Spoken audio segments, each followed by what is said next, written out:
Okay, so we're gonna let Joanne go ahead and get started. Joanne, I'll spotlight you for everyone. She's gonna have some time for questions at the end, and then she'll let you know how you can ask her those questions, and then we'll share her social media with you afterwards as well. So Joanne, feel free to get started.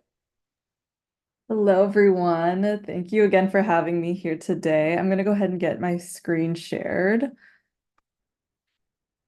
Okay. Does everyone see that okay? Okay, awesome. Well, yeah, no, thank you again for the introduction. My name is Joanne Navales. I'm really excited to talk to you guys today about public health field. I'm a recent graduate from the University of Texas with my major in public health, and now I'm doing research at Johns Hopkins, like Davina had said. So I'm going to kind of like do an intro to public health for like my first couple of slides, then take you guys through my journey and ways that I recommend y'all get involved with public health, whether you're interested in switching into the field or you want to incorporate public health into being a doctor or being a physician. So I'll get started with that. Okay. Let me... Okay. So to start off, how many people know the difference between public health and medicine? Like you could raise your hand or you could like do a thumbs up or thumbs down. How many of y'all are like aware of like the differences or basically like knowledge of the field? Okay, so we got some hand raised.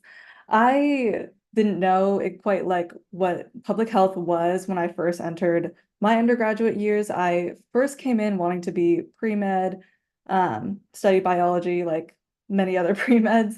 And then I realized that I was a lot more interested in the humanities side of healthcare and also the population level impact. This table, which was provided by University of Pittsburgh's Public Health School, kind of highlights the differences between medicine and public health. And I think that first one, focus on the individual versus focus on the population, is one of the biggest differences between medicine and public health. Um, Something else that I also kind of wanted to highlight was, I guess, like the knowledge base that being in medicine takes is obviously very STEM related, very medical background related. And I feel like public health obviously has a lot of like science related background that's needed to go into it, but it's primarily a lot of like social sciences, behavior, understanding communities and populations. So I think those are like a lot of the key differences between medicine and public health. In this slide, I kind of wanted to highlight what do public health practitioners do. This is an image by the CDC that highlights the 10 essential public health services. Um, And that includes assessment, policy development, and assurance. And it's basically kind of like a life cycle of like, what do we do in public health? How can we do things to improve it? And what do we do to assess, are these improvements working? So that's kind of like what this whole circle takes us through. I feel like ever since 2020, everybody knows public health by COVID and what epidemiologists do to study public health and COVID specifically in that era. So I know a lot of people are familiar with epidemiologists, but if you're not familiar with it, an epidemiologist is somebody who studies the prevalence of diseases in populations. They might study how this disease is spread or how the disease remains like relevant or stagnant over time. So like more monitoring disease influence in populations. Biostatisticians study mostly like the stats of what diseases are relevant or prevalent within different populations. So a lot more of like a STEM and math focused version like of an epidemiologist. And then policy analysts obviously analyze policies related to health and also make policies. Public health administrators may work at like the local or county level, administering public health programs, monitoring disease on an administrative level. Health educators spread education about how people themselves can take action to improve their health themselves, health and wellness for themselves. Health program managers do a similar thing, but kind of like on a bigger scale. And community health workers also do a similar thing where they are from the communities themselves and then um, take information and then spread it to other people in their communities. And researchers, of course, that work on population level health are considered public health practitioners. And there are many more titles. I feel like something that I'm continuing to learn constantly is that public health can pretty much look like anything related to promoting health and wellness for people. I think, Davina, correct me if I'm wrong. I think I see people with their hand raised, but I don't know if it's because of my previous question or if like they need to put it down. I think it's from the previous question. Awesome. I just wanted to make sure I wasn't missing anyone. No, you're good. Okay. Okay, now that I've kind of given y'all like a little bit of an overview of what public health is, if you're not familiar with it, I kind of want to talk about my pathway to public health now. I was originally from Trinity High School in Euless, Texas, which is a small suburb outside of the Dallas-Fort Worth area, and I was in the International Baccalaureate program. I focused a lot on race, social justice, equity, and humanities back when I was in high school, which informed a lot of my decision to want to go into public health coming to undergraduate. I knew that I wanted to somehow blend sciences and humanities together, which is what I found public health to do. I also really liked how it was still like impact driven, like the way that medicine is, and getting to promote health and well-being among people just on a bigger scale was really important to me. Okay, I kind of want to take my journey and kind of use it as like a case study on like what are ways that public health can be practiced and what are the ways that I've practiced public health specifically. The first key experience that I wanted to highlight of my undergraduate years is my activity in promoting health equity through teaching future healthcare professionals and conducting educational research. I think that I had a very unique opportunity to work with an undergraduate professor to basically create a course called The Foundations of Cultural Humility in Healthcare. That's like the first page of the syllabus right there. And this course was designed to teach students about cultural humility and cultural competency. And we did that through highlighting health disparities in various groups, talking about how these cultural practices from these groups aren't represented in Western medicine, and how future healthcare providers can be more culturally competent in their approaches to these different historically marginalized groups. Some key concepts that I wanted to highlight is the difference between cultural competency and cultural humility. I was talking to somebody earlier today and having to explain the difference. Cultural competency is the knowledge and understanding of cultural practices and beliefs and values. So there's like a certain like knowledge level that you like have about cultural competency related to groups, but cultural humility is more so of a mindset and a practice of constant lifelong learning about different cultures and different backgrounds and that how it affects their positionality in terms of health and access to healthcare. Um, Something that we highlight throughout the course is that cultural competency and cultural humility need to work hand in hand. I feel like previously in like I guess like past years, cultural competency was like a bigger term in terms of like what do we want to teach like physicians or nurses or other pre-health professionals in, I guess, like ways to alleviate health disparities. And cultural competency is continuing to emerge as this like newer concept of like you might not know everything about a certain community, but you can always try to learn. And that's the ability to just kind of like humble yourself and be like, okay, community members are the experts of their own experiences, and kind of highlight that throughout the way that you practice medicine or navigate the healthcare system. Something else that we also wanted to highlight was health disparities and health equity and what that means. Um, Disparities, I'm sure a lot of y'all are familiar with, is differences in the burden of disease across populations, and that might be due to systemic issues, policies that still affect certain groups today, and health equity is essentially the goal of everyone having access to attain the highest level of highest health potential level. And out of this course, after creating it, and I think spending my entire sophomore year of college, like working on creating this course and like kind of like being the project manager of this, delegating out to research assistants, hey, like this is what we want to create for like the lectures and like these different weeks. I came to my PI and I kind of just proposed the idea of doing a research study related to this course, which is where the conducting educational research kind of like comes into play. I felt that like not only like does this course like is it important to implement into the university curriculum, but I think it's important to also evaluate it and to see like is this course like an intervention that's um that's effective in teaching students about cultural competency or cultural humility, changing like their implicit biases like against certain groups and those types of things, which is where we launched a research initiative called the Implicit Bias and Cultural Humility Study, where we surveyed students before and after taking the course to get their perspectives on what did they think about cultural humility before, or what were the baseline knowledge, and then seeing how it changes over time. So in that, I've learned a lot of different like quantitative, qualitative analysis skills, and that's something that I've really enjoyed learning about the research process and getting to, I guess, do a lot more of these like critical thinking, analytical skills. And that's something that I think a lot of people enjoy public health for as well.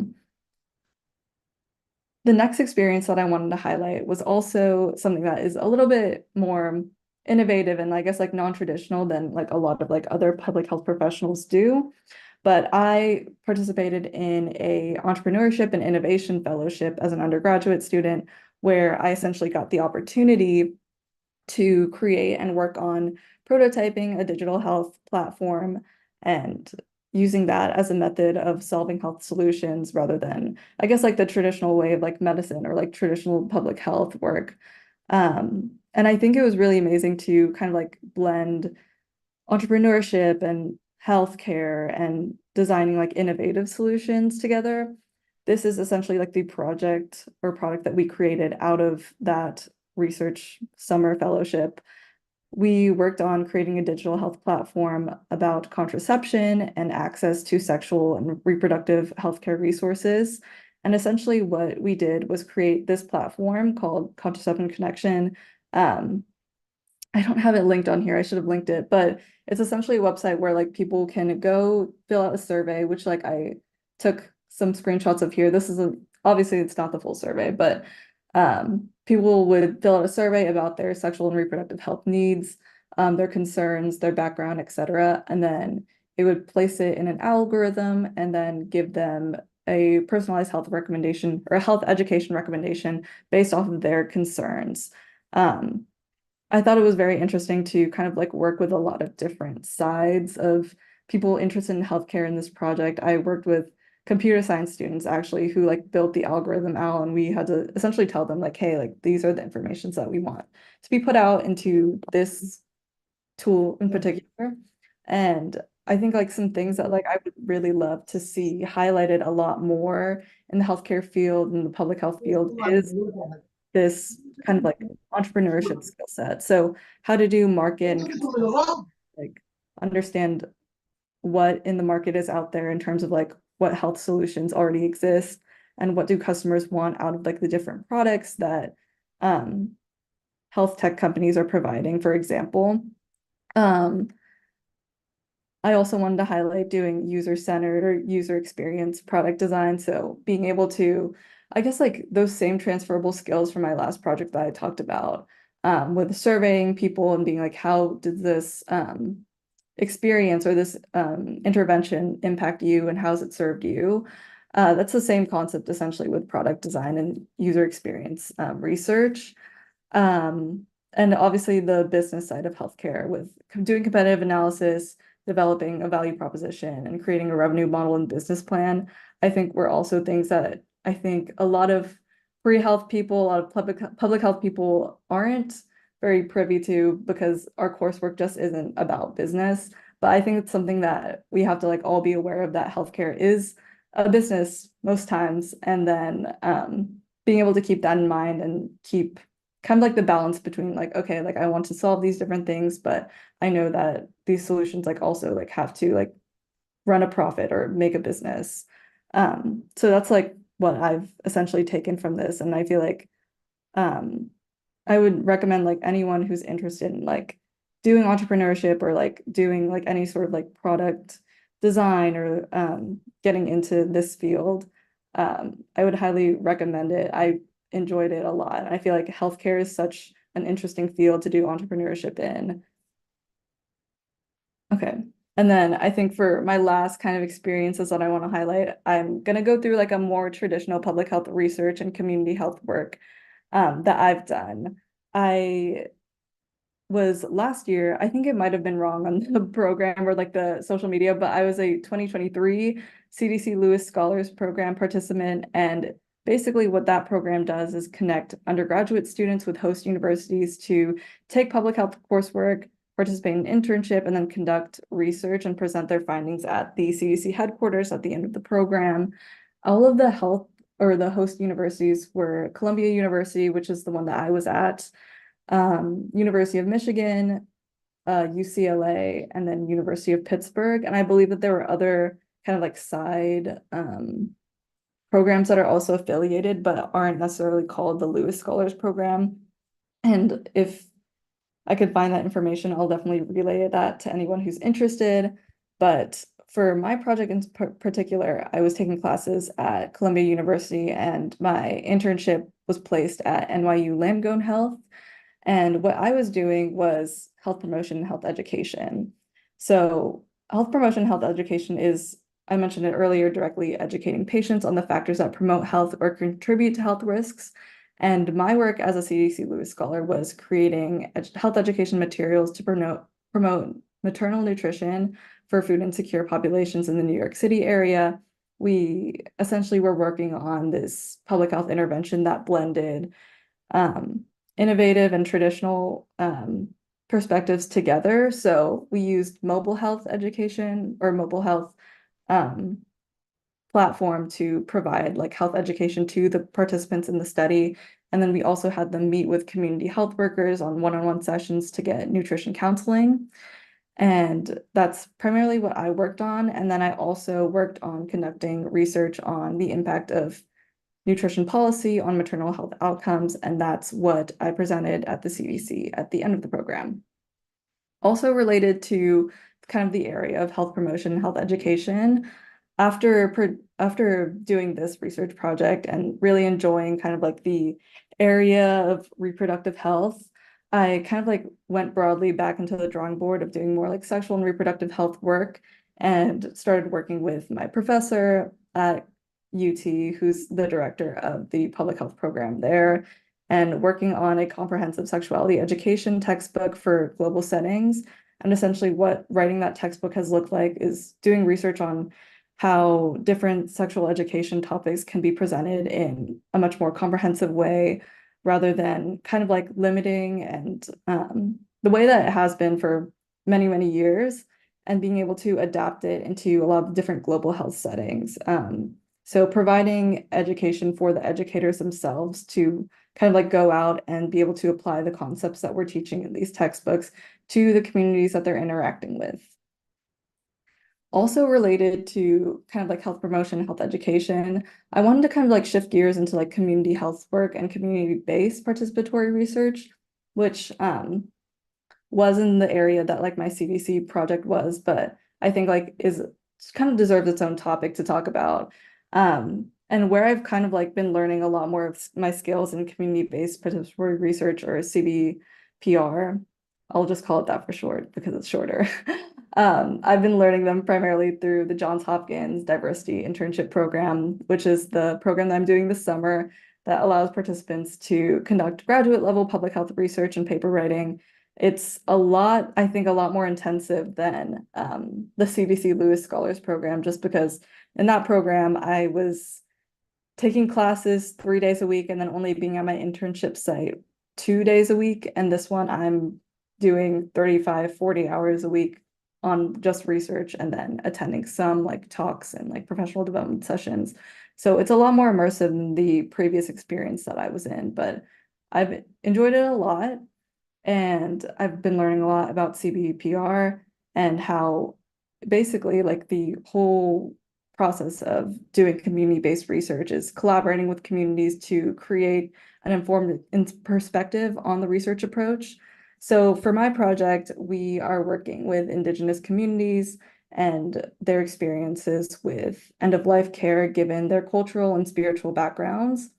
And this specifically, we conducted focus groups and interviews to gather qualitative data on the issues these communities are facing, which may include, for example, healthcare providers not being able to fully like understand like the like ceremonies or traditional end of life care practices that these communities may need to do in order to feel culturally fulfilled at their end of life care process.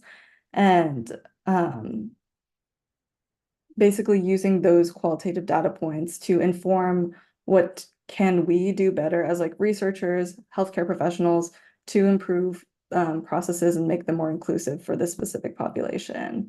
I think that it's been really interesting, kind of like doing like a more like community-based project. And I've been really enjoying the way that it's kind of like collaborative, like within the communities. And I think like is definitely the future of like public health research, rather than kind of just going in and then like proposing whatever public health initiative or public health program that you think will work. You actually work with these communities directly to co-design something. And I think it's like something that's really cool and like I wish like people knew more about and would get more involved in. For this last section of the talk, I'm going to talk about how you guys can get started in public health. I feel like this, from what I've seen from y'all's social media and like what I've heard from other people is like, I know y'all are primarily like pre-med or like pre-health people. So I'm going to like kind of like focus on like how you can incorporate public health into like what you're doing now or like what other education paths like you can incorporate public health into. So at the undergrad level, you can all start with like community health related work. So that would include volunteering or interning with community-based health organizations. I know like a lot of people, for example, like volunteer at like food banks trying to get involved with like local communities.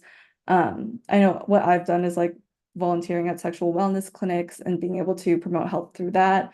And I feel like those are one of like the like closest opportunities that you have to impact health on a very like local community-based level and accessible to do. Like you don't need a lot of background education on like how to do community health work or like, you don't need a master's degree in order to like go out into communities and help them out. Another point that like I wanted to touch on at the undergrad level is doing public health research. So reaching out to faculty at your institution who are doing public health research and kind of asking them, hey, like, how can I get involved in this? Or like if they have positions open, stuff like that. And then also applying for summer research fellowships. For example, I know like the CDC Lewis Scholars one is very big just because it's across different institutions and then they have like a lot of different connections that like you can kind of like pull from the program. So I would highly recommend applying to that program.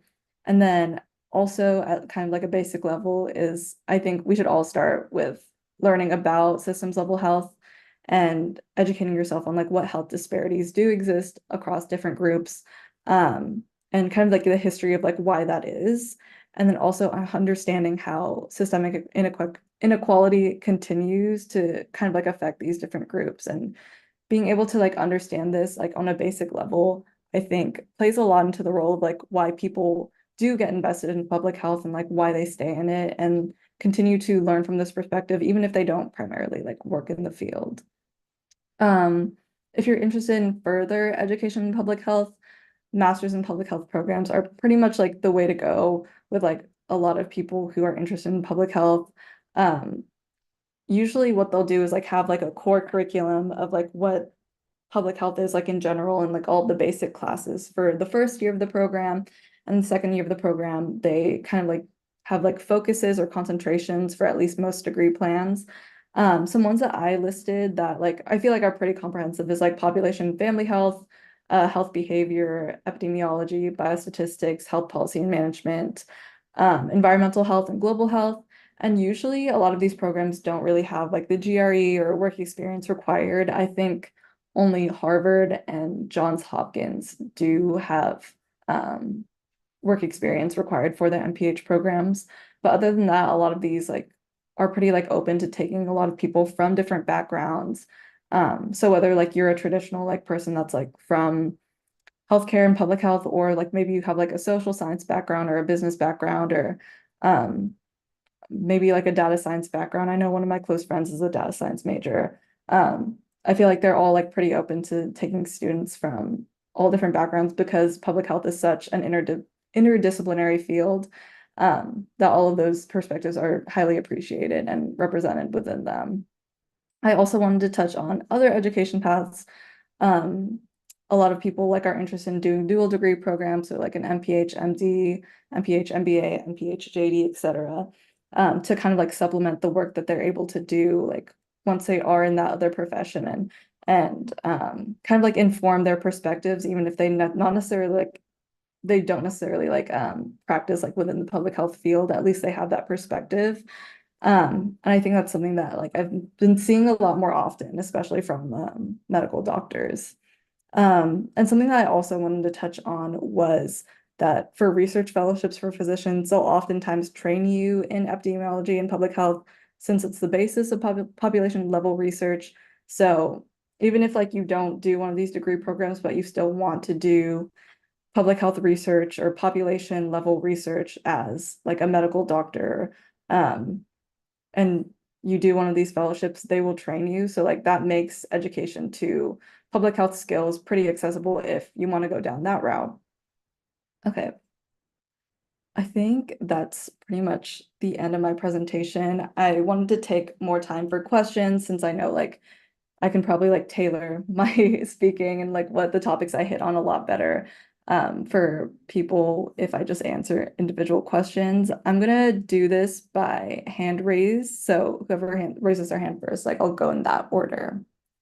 Okay, I see the first person I have is Mazen Al-Masali, if I'm pronouncing that right. Hello, do you hear me? Yes, I do hear you. Okay, so what encouraged you into studying the medicine? I'm sorry. What encouraged you into studying the medicine or healthcare? I think what encouraged me was kind of just like my interest in like STEM classes in general. Like I remember I really liked, I guess like more like biology, like biochemistry, chemistry classes like in high school. But for some reason, like I still like was really passionate about humanities and like applied humanities in a way. So that's kind of what led me into public health is like kind of the blend of both, getting like to use like scientific based information to make social impact based work really inspired me. The next person I have is Melinda. Hi, Joanne. My name is Melinda. It's nice to meet you. Yeah. Um, my question was mostly about the course you created with your professor. Was that something that you've like brought up with your professor, or was it something that you guys were like discussing over a long time and decided like, let's do this? Yeah, no, great question. Yeah, when I first entered, I basically started on that project because I applied to the professor's research lab and they had like a specific division that worked on teaching initiatives. And this course was one of like the projects that was kind of like in like early development. Like they haven't even submitted the um, initial like proposal to administrators yet.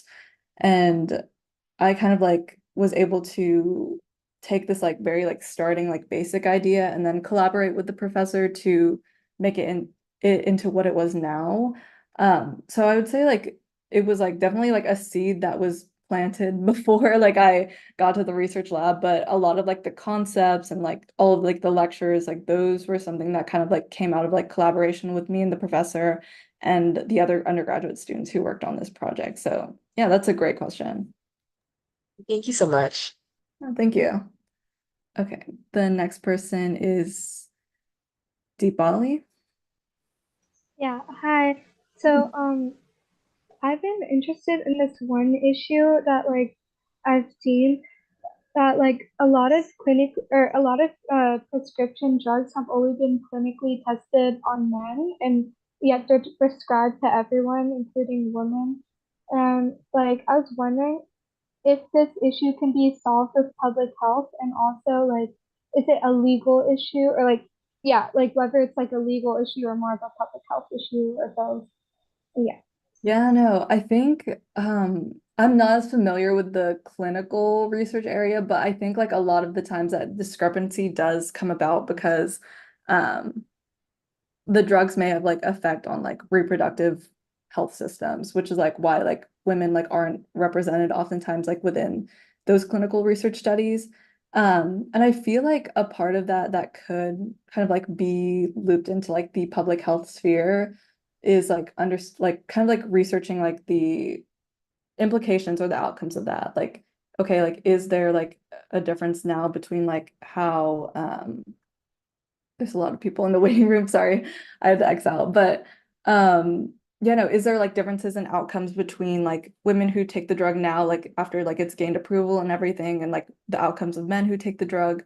And I feel like if you're interested in like kind of like the difference in like gender disparities like across health outcomes, that's definitely an area that applies to that topic. And if you're interested in like delving more into it, I encourage you to. Okay, thanks. Yeah, of course. The next question is from Makeda. Hi, how are you? I Good. have two questions. The first one is, how long did the Lewis Scholars Program last? And my second question was, I remember that you were going over, what type of schools offer like dual degree programs, once you want to pursue public health to a further degree. Do you happen to know like what colleges or what universities and institutions offer those types of programs? Yeah, for sure. To your first question, the Lewis Scholars Program was over the course of the summer. So it was last year from the start of June to the end of July. And I think that's like how all of the other programs are. That's in the Lewis Scholars Program. Um, and then to your second point of what schools do like have like are you talking about MPH MD programs specifically? Yeah. Yeah, no, I feel like a lot of them actually like are starting to have them now. Um, I'm like, I feel like the reason why I can't list any is because I feel like a lot of them do. I know like at the host university that I was at, Columbia, they have an MD, MPH program. Here at Hopkins, they do. I feel like any major institution that has a school of public health should have a dual degree program. And definitely do more research into that because like I feel like it is widely offered, but maybe I'm just biased because like I'm only seeing the public health side of things. But yeah, no, that's a great question. Thank you so much. I appreciate it. Yeah, of course. The next person is Gitanjali. Hi, so my question for you is I'm a high schooler and I've never really thought about going into public health per se, but what do you think is sort of like the best step for a high schooler to take to be successful in their track for like pre-med or really like any healthcare related field? I would say like this is very like broad advice, but just put yourself out there to like do different experiences, learn from different people. I think one of the things that I wish I had done earlier within high school or undergrad is just like Mhm. reaching out and being like, hey, like for example, like you could just like word of mouth or like maybe like through your institutions like or local institutions, faculty or professors, or maybe through LinkedIn. If you Mhm. see somebody that's doing something that's interesting that like you just want to learn more about, you can contact them. Like there, a lot of people who are like in academia don't mind like having to talk about like what they're doing research on. If anything, Mhm. very enthusiastic to talk about like what they do on a day-to-day basis because a lot of people love talking about themselves. Mhm. So just reaching out and being like, hey, like you're doing something that I'm interested in. Can we like have like a 20 to 30-minute chat? Like you don't have to be shy. Like you should feel confident in putting yourself out there because I feel like the most important thing now that you could like foster as like an early career professional is just curiosity for your field and curiosity for what you want to do. And that's what it all comes down to. So being able to act on that curiosity and reach out to people and do new experiences is what I would recommend. Yeah, of course. Thank you. Yeah, of course. Okay. The next person is Daria. Hello. Oh, What are some suggestions based on your experience on how to be or appear to be a competitive applicant for research program like the Lewis Scholars Program or other programs similar to that? Yeah, so to reiterate, the question was like how to be a competitive applicant for a research scholarship program like the Lewis Scholars Program, right? Yes, correct. Yeah, that's a great question. I feel like what really like made me stand out in terms of like what like I in my terms of application of the Lewis Scholars Program, I actually applied 2 times. Like I applied the summer after or for the summer after my sophomore year and the summer after my junior year, and I got it in the second time. And I think something that was or a few things that were different both times was my experience level, like in doing some sort of like community engagement or research at like some level in undergraduate is like having like I guess like that basis starting point. But the thing is like everyone has that like basic like research, like community work experience that kind of like already like sets you like on like the same playing field as a lot of people. So after that, it's kind of just like, what else? And I think what really sets people apart is like their unique perspectives that they bring to the table. I know for the Lewis Scholars Program, I'm like remembering back in my interview for that. Something that I had stressed a lot was cultural humility and like how like that's something that's like underrepresented, which like among mindsets of like healthcare professionals and how that's something new that I want to continue pushing. And I talked about strength-based community health work. Like a lot of times that like people focus on like only health disparities rather than like what communities' strengths are in order to promote health within themselves and having like a more balanced perspective. That's something that I also talked about. So focusing on like what makes you unique and like what experiences like have fueled like your passion for like those specific areas is what I would focus on. But that's a really great question because those are really competitive programs. Thank you. Yeah, of course. The next person is Paul. Yes, hello, how are you doing? I know you obviously talked about a litany of opportunities you did outside of just your major. When it comes to applying to these programs or getting to know about them, is it through your teachers, your professors? Are there programs within schools that tell you about these? Like, how can you give yourself a better shot of learning about these types of programs and opportunities and actually applying to them outside of your major? Yeah, no, that's also a really great question. I didn't know about these programs until like I literally searched them up myself. So I feel like for some reason like they don't really like have like a pipeline program like through like specific schools to be like, hey, this is an internship program. They don't do like specific recruiting. It's just like pretty much like open application. Like anyone who sees this and applies, like their application will be considered. So I feel like a lot of schools probably also don't like have that like bridge or connection. But I would say that if you see similar to like the answer that I gave to the question, but if you see somebody that's like in this program and you're like, hey, like I want to like learn more about what you did, and learn about like what your application process was like, I encourage you to reach out to them. Technically, I guess you could also reach out directly to the program faculty or administrators, coordinators, but I haven't done that.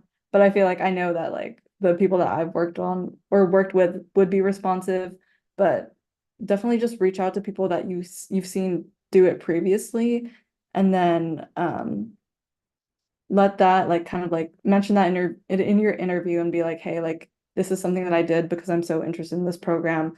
Being able to, I guess, like research a program a lot beforehand and show that in your interview process shows a lot of demonstrated interest. And those programs will take it into account when they're considering like, hey, like this is somebody that like did put a lot of work into like their application process and their learning process. So yeah.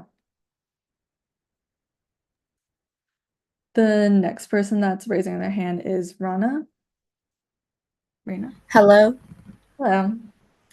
So I want to ask you about a major that combined with computer science and medicine in the same time, but not just being a medical engineer is a cope with medical devices. I want to be a doctor and at the same time an engineer. Is Mhm. there a major that meet this interest? I believe I'm not as well versed on biomedical engineering and medicine together, but I believe there are definitely opportunities to bridge both. I feel like when it comes to biomedical engineering, like having like a medical background and like having background of like, okay, like I was a practicing physician at some point, and now I'm doing this engineering work does probably bring a lot of like perspective to add when you're doing that type of work. And this is a very interesting question because I know actually like a lot of people who will get their medical degree, but they won't go through residency fellowship just because like they want to get that medical knowledge and then work in another field. Like I know somebody who wants to go get her medical degree, but she wants to come back to public health and like not practice, or like some people want to get their medical degree and then like start an entrepreneurship, start a startup. Um, so that's definitely something that you could keep in mind, like if you think like that'll like help you in your journey along the way, um, consider it. But that's a really good question. And I feel like I would definitely recommend doing a lot more research on like how both fields could be bridged. Okay. The next person is Ashley. Hi. So I actually took like a cultural competency class, and I just wanted to ask, like, what are some cultural biases that you had to overcome yourself? Ugh, this is a good one. I feel like it's interesting because I actually grew up in a very culturally diverse area for my undergrad. I feel like this is something that I definitely should have put in the presentation, but my high school that I went to was the most diverse high school in the state of Texas. Um, so I think it was ranked third at the nation when I was like in it for diversity, but I always like grew up with like a lot of like different backgrounds to me. So I think it was interesting coming to UT Austin, which is a predominantly white institution. Um, and I guess like having to like see these cultural groups like framed in a different way. Um, and I guess it's like like I don't want to frame this as a bad thing, but I feel like something that like I saw like shift from from my high school to like undergraduate years was like people like kind of like being in diverse like groups together versus like going to a school where it's like diverse, but like these groups are like separated or like practically segregated from one another. And I was kind of just like, I think it's like weird like seeing these different groups like apart from each other rather than like them like blending or mixing in together. And like I feel like I developed a bias of like, hey, like if this person like only hangs around like people that look like them, then like they must be like this XYZ type of person. But I feel like I've come to realize that oftentimes when people go to a school where it's like this is probably like the most diverse institution they've been at, they want to find people that look like them and they gravitate towards people that look like them, even though they could be in like more mixed like cultural groups. They want to like kind of like find like a homogenous like community like once because they've never seen like people that are like them. So I think like that's something that like I had to like learn through experience and be like, oh, like this person isn't colorist, racist, etc. just because like they only hang out with one racial group. It's just because they're probably most comfortable with like their own racial group. But yeah, no, that's something that I had to go through in college. Yeah. Thank you so much. Yeah, of course. Next person is Selma.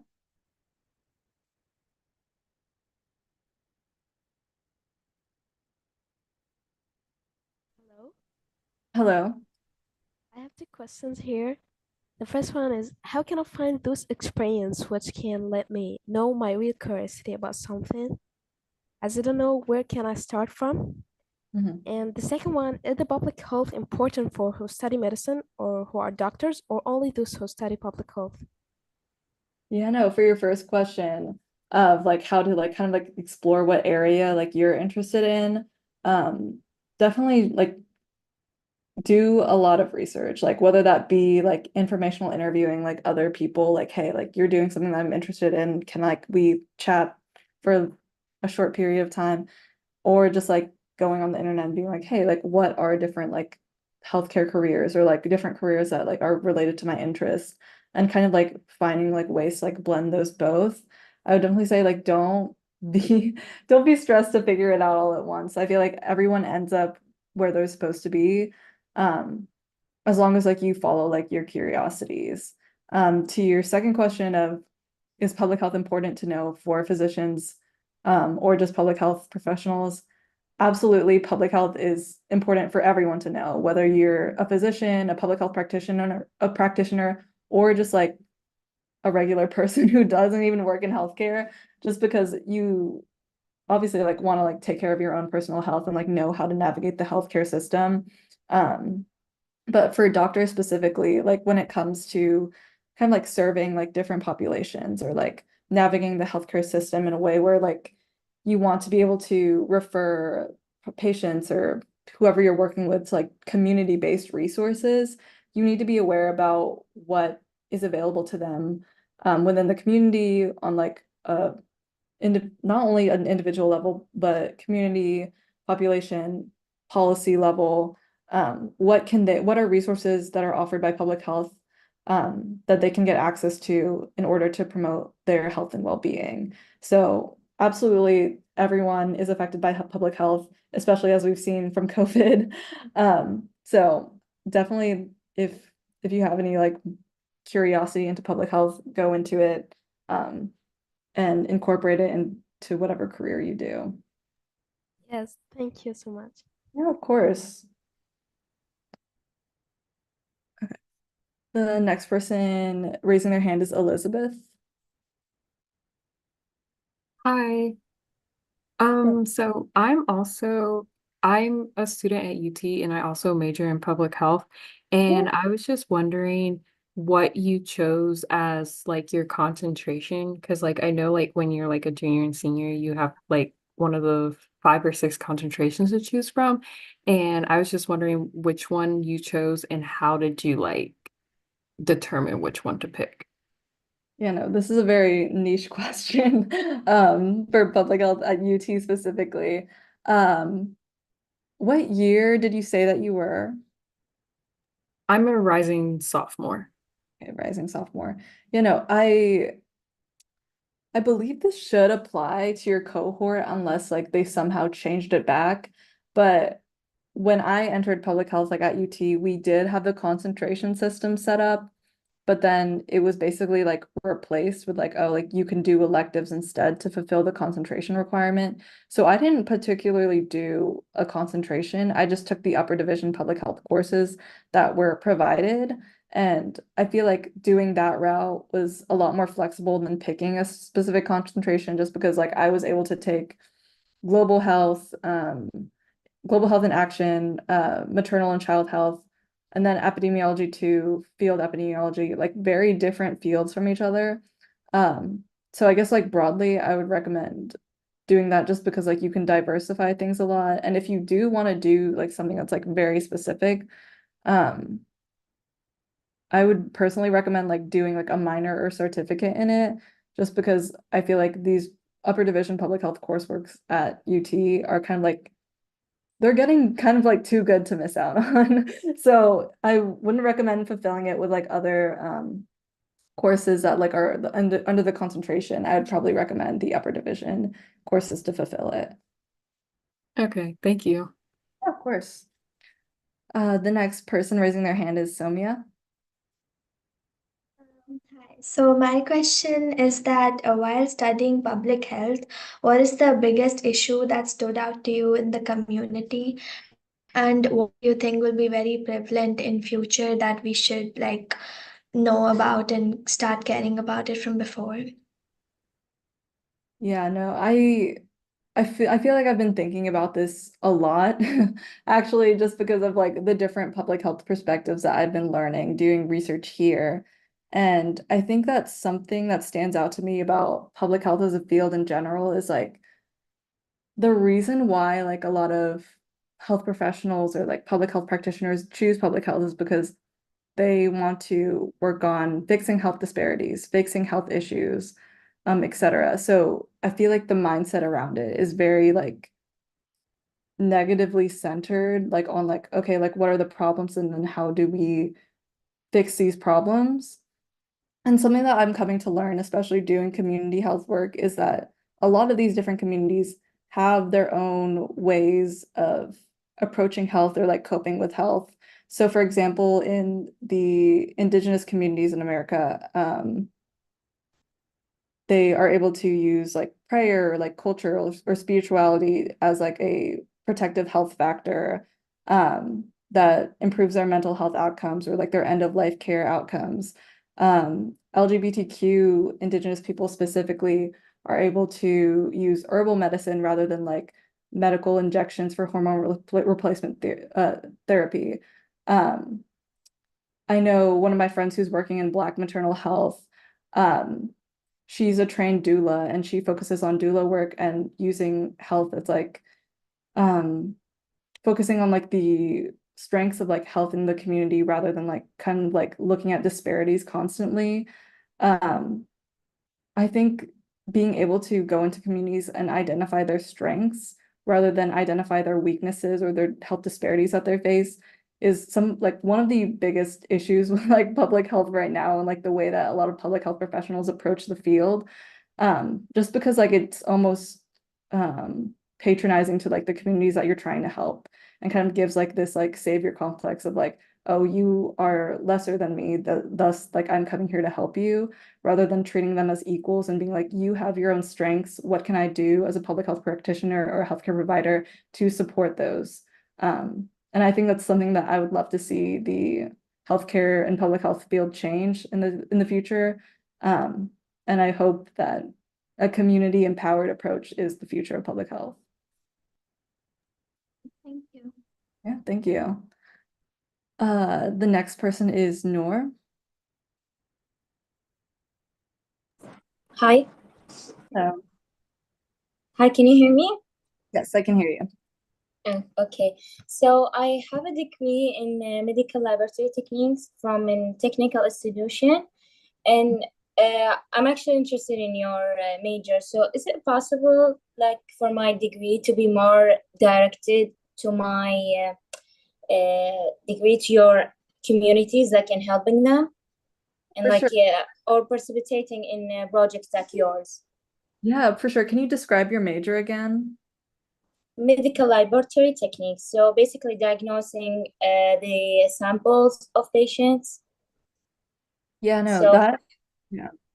Yeah, so I guess like working with more lab science is like I guess like a lot um I guess like difficult to apply to like some of like the stuff that I've done, but I do know of people who have like a medical like lab science background or like a biochemistry background, and then they work for like local or citywide or statewide health departments, and then they do like lab work for them and like running tests or running like procedures for them, and then that helps support their public health initiatives and like kind of like give them the science to inform kind of like these broader initiatives. So if you can possibly apply like medical lab science to those levels, then that would be a way to bridge it.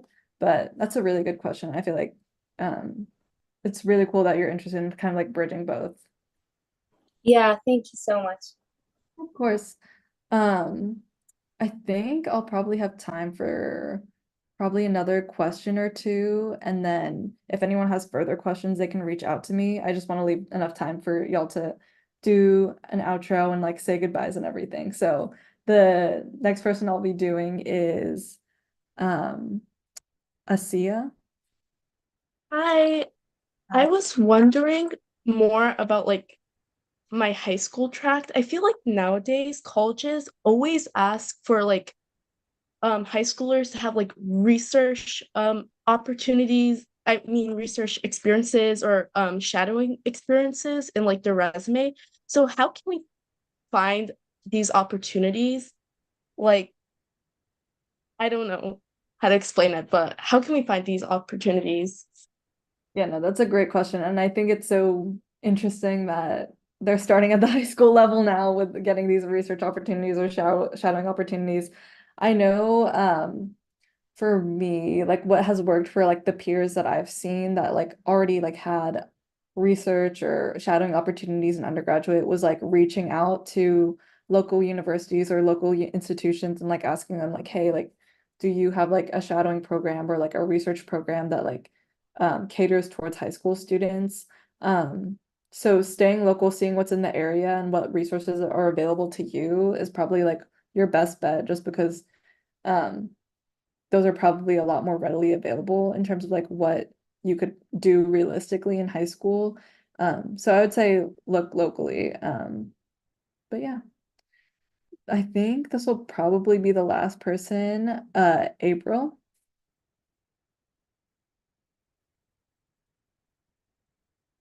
Hello. Hello. Hi. Oh, I didn't know. I thought that was gonna be the last one. Sorry. I wanted to say that your healthcare can be business quote from you grabbed my attention because I'm well, we just want to do some commentary that I've been doing medical research on innovations for gynecologists and obstetrician field because that's one of my inspirations to study on. And one of like your experience on Louis Research Scholars Program, my main question is, do you believe that starting a research program in high school is a good start as a rising senior? And what advice would you give on the researchers that minority representation in public health and postpartum depression on women? Yeah, Sorry, no. it's a lot. Yeah, no, I'll say starting in high school with like research experience, like if you have access to it, then great, but if not, I feel like a lot of like future employers or institutions aren't gonna look like, hey, like what was this person doing back in high school? It's not as important or as pressing as like you might feel it is. So if it works out for you, like definitely like take the opportunity. Like I wish I could have access to doing research in high school, but I didn't really get that until I had the resources in college to be able to do that. And then to what you said about, you said advice for minorities like entering research or entering STEM. Yeah, in school. Yeah. I'm sorry? Yeah, in school, like start a STEM research.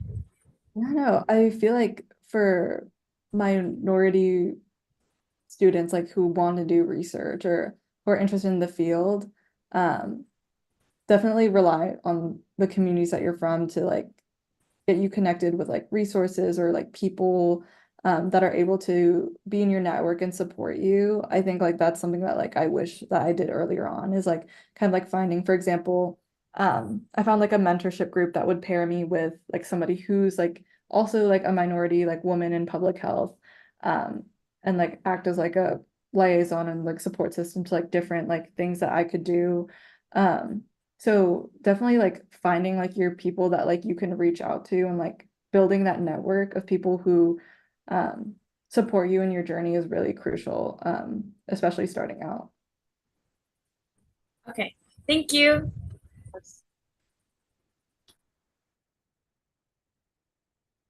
Hey everyone, I just wanted to thank Joanne for coming today. And in our program tradition, if everyone could do the little clap emoji reaction in the reactions tab as our virtual round of applause to thank her for coming today. Like she said, if you have any further questions, feel free to email her. It's on the screen. Um, we're gonna move into our workshop for today in maybe 2 minutes. But in the meantime, Davina is gonna put out the first of the two attendance polls. And so just fill that out. Just click the button. It doesn't matter if you get it right or wrong, as long as you filled it out for the attendance purposes, so that we know that you're here and active. But then, yeah, again, thanks again to Joanne for coming today. I know everyone had amazing questions, and what you had to share was amazing. Yeah, thank you so much for having me. I'm looking forward to keeping in touch with any of y'all interested. Bye. Bye. So yeah, so we're gonna get started in maybe 2 minutes. I'll let you guys continue filling out the poll. If you guys have not seen me yet, this is my first time on a session for this summer. My name is Rourke, and I am the Director of Operations at Medicine Power. I'm going to be leading today's workshop, but also if you have any problems throughout the session with attendance, with polls, anything like that, DM me on Slack as soon as it happens. I will get back to you. I promise. Give me 24 hours maximum before sending me a follow-up text. I promise I will get back to you. If for whatever I miss it after 24 hours, just shoot me a second message and I will get back to you as soon as I can. So yeah, let's just give maybe 1 more minute for the poll, and then we will jump in while I set up our second slideshow.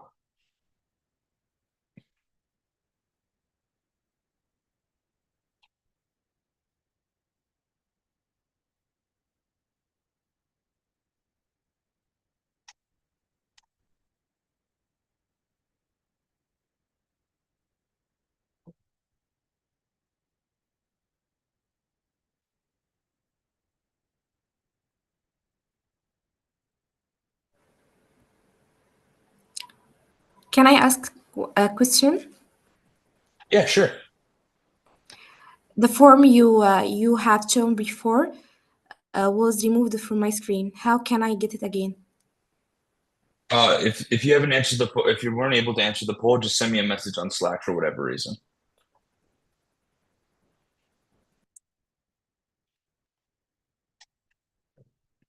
There won't be a, and like Davina's saying in chat, if you get it wrong, no worries. It's just so that we know you're here and that you're talking.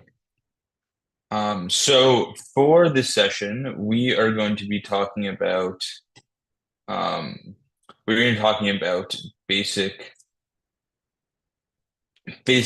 life support, which is also known as CPR, and some other interesting topics. I'm going to keep the chat open. So if you have questions about the topic or like I'm going to do some interactive stuff, please feel free to just type a question in chat or type the answer in chat. I'm going to go through it. I won't necessarily stop for everything because we're going to go through some practice stuff at the end. And I want to get to that. So we have a bunch of material to cover, but I'm really excited to get into this. So just some reminders at the very beginning. Make sure that your mic is on mute. Make sure that you have your first full name and last name on your Zoom name so that we can have this done for your certificate later on. You want to have the same name on Zoom that you want on your certificate. And then please don't change the closed captioning for anything from English. We're going to have Arabic translated after the session. Everything's recorded. And if you have any problems with the poll, we had the first poll just a minute ago, and then we'll have the second poll near the end. Just send me a message on Slack and I will get to it after. All right. So we're going to get started then. Otherwise, first, I hope everyone's doing well today. I love this little bit of the cats. I got home from work not too long ago, so I'm feeling a little bit like maybe 8 because I'm just getting home, figuring out what's going on, but I'm excited to get going. So, emergency first aid and CPRC. So, I spent last summer volunteering on ambulance. I got my CPRC certification, and I'm certified as a emergency first responder, not a paramedic. Very big difference that a lot of people confuse is EMR is emergency first responder, and paramedics have the ability to do other things like give out lots of medication and prescribe medication, which EMRs do not. So a lot of the time, you will have either a paramedic with you or especially if you're volunteering, there'll be a paramedic nearby on your ambulance or whatever other site you're working on, and they'll be the ones kind of in charge. There might be multiple paramedics, but those are the people in charge, and you can do various other things while they have that going on as well. So first, just to get a little bit of the acronyms out of the way, the main difference between CPRA, B, C, all this what it means is just what you're doing CPR certification for. So CPRA, A means adult, CPRC, C means child, and then CPRB is sometimes used for babies. And then generally, all of the above fall under this basic life support umbrella. So, like I said, CPRA is for adults, choking procedures, defibrillation, and then emergencies. CPRB is only for babies. You have different methods of treating babies as their anatomy is a lot smaller and very different. We'll get to that later. And then CPRC covers both children, adults, and then some of the other things involved. But those are just some acronyms to get out of the way as we get started. So first, does anyone happen to know the 3 C's just off chance? If you do, feel free to type it in chat. If you don't, we're going to get to it in just right now. And those are check, call, and care. So when you are doing any sort of CPR, you want to do the 3 Cs. Check. This has to do with the scene, the area, and the patient. You want to call 911. If you're not on an ambulance already, let's say you're just a bystander, you want to call for help. That can be calling a nearby person to call 911. That can be calling 911 or whatever the phone number is where you are. And then care, which is providing care.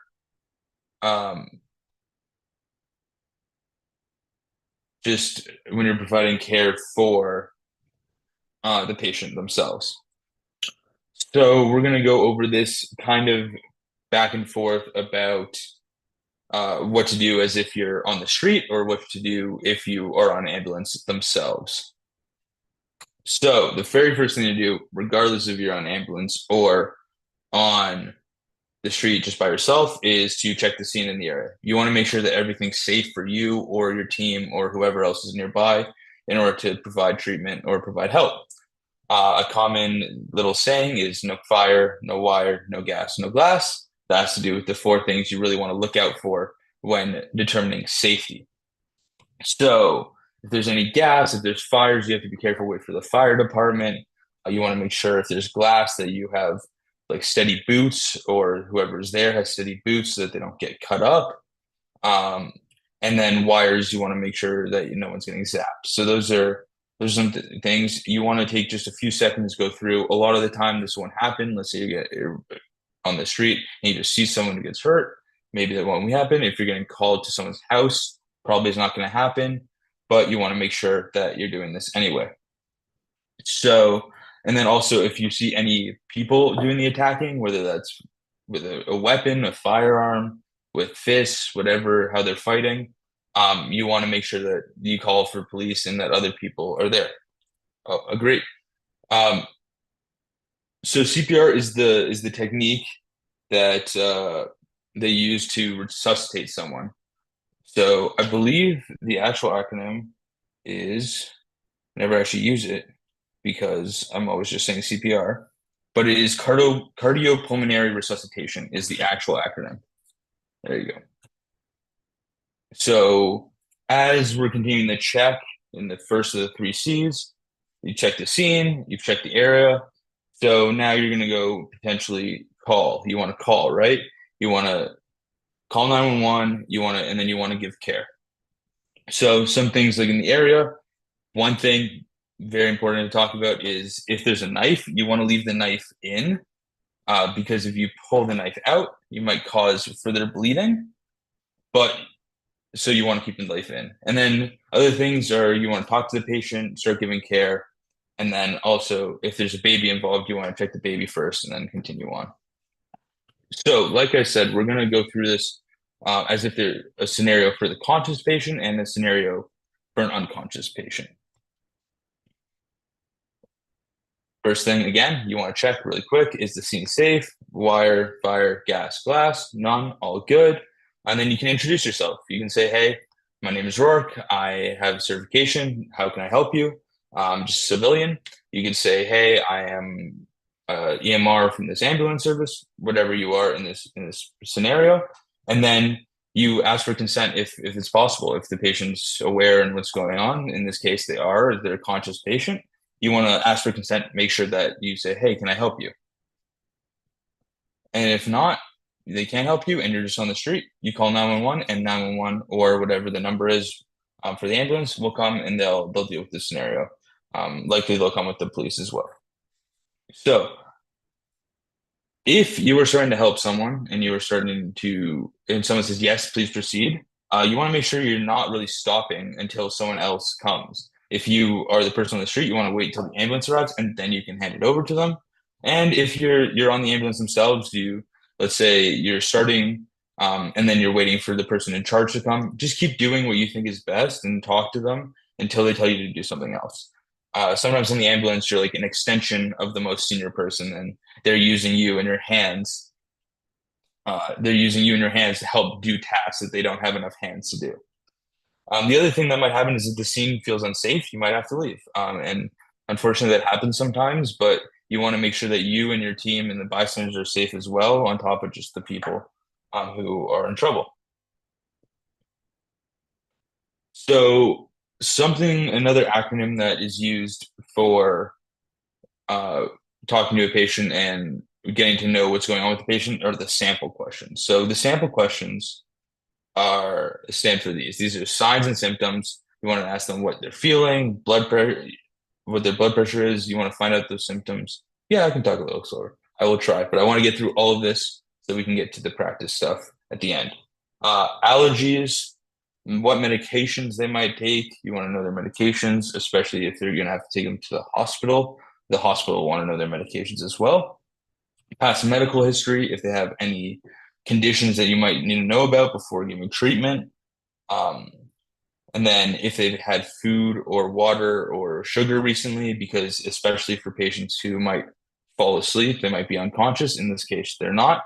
But an unconscious patient might just be because they have low blood sugar and they haven't eaten. And then events, if they remember what's happened, if they've hit their head, they might have some memory problems or memory loss. So you want to make sure that you get all the information you can about the patient from them.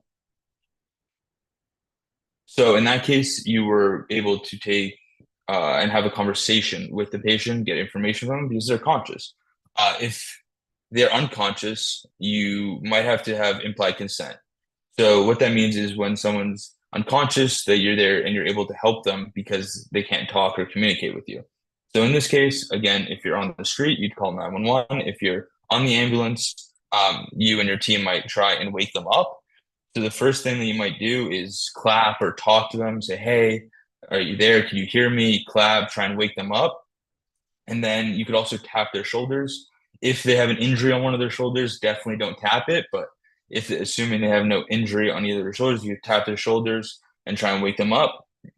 Maybe give them a small pinch because you want to try and wake them up.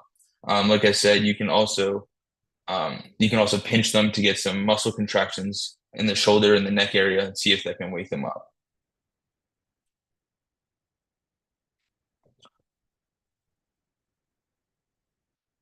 Unconscious just means they're not awake. They're asleep, but generally not just because they're tired. And that's a great question. What happens if the person is scared and they're stressed? So they might be freaking out. So something you could talk to them at the very first thing you might say to them is, hey, let's take a deep breath. You could also get them oxygen. A lot of the time when people are really stressed out, they have trouble breathing. So getting the oxygen tank and giving them a little bit of oxygen, lower dose, maybe 2 liters per minute or 5 liters per minute might help them calm down. And then also breathe with them. I find just talking to them, or you could talk to them about just like what's going on in their life. That would be helpful. And that might calm them down. So that's one way you could do that. That's generally the way I find that is the best to do it. But a lot of the time that you have to give care to a patient or to someone on the street, you might have to just hurry them up a little bit, which is a problem for people who are stressed. But you want to give them care as fast as possible. So breathing with them, trying to just talk to them about what's going on calmly. If you're not freaking out, it tends to help them not freak out as much. So in this case, like we said, the patient is unconscious. So if they're still not waking up, you stimulate the muscles in their neck, pinch them, nothing's happening, they're not answering. You definitely want to ask someone to call 911. If you're the only person there with training, you generally want to try and ask someone nearby to call 911 so that you can also treat the patient while they're waiting on the phone for 911. Now, the few other things you can immediately do or tilt their chin back. If the patient or person is lying on the ground, having their chin tilted forward might make it harder for them to breathe while they're out. So you want to do that. And then you want to start checking the ABCs. Does anyone know what the ABCs stand for? I'm just going to give you guys a few seconds to see if anyone knows. Yep, I see airway. Airway is the A in the ABCs.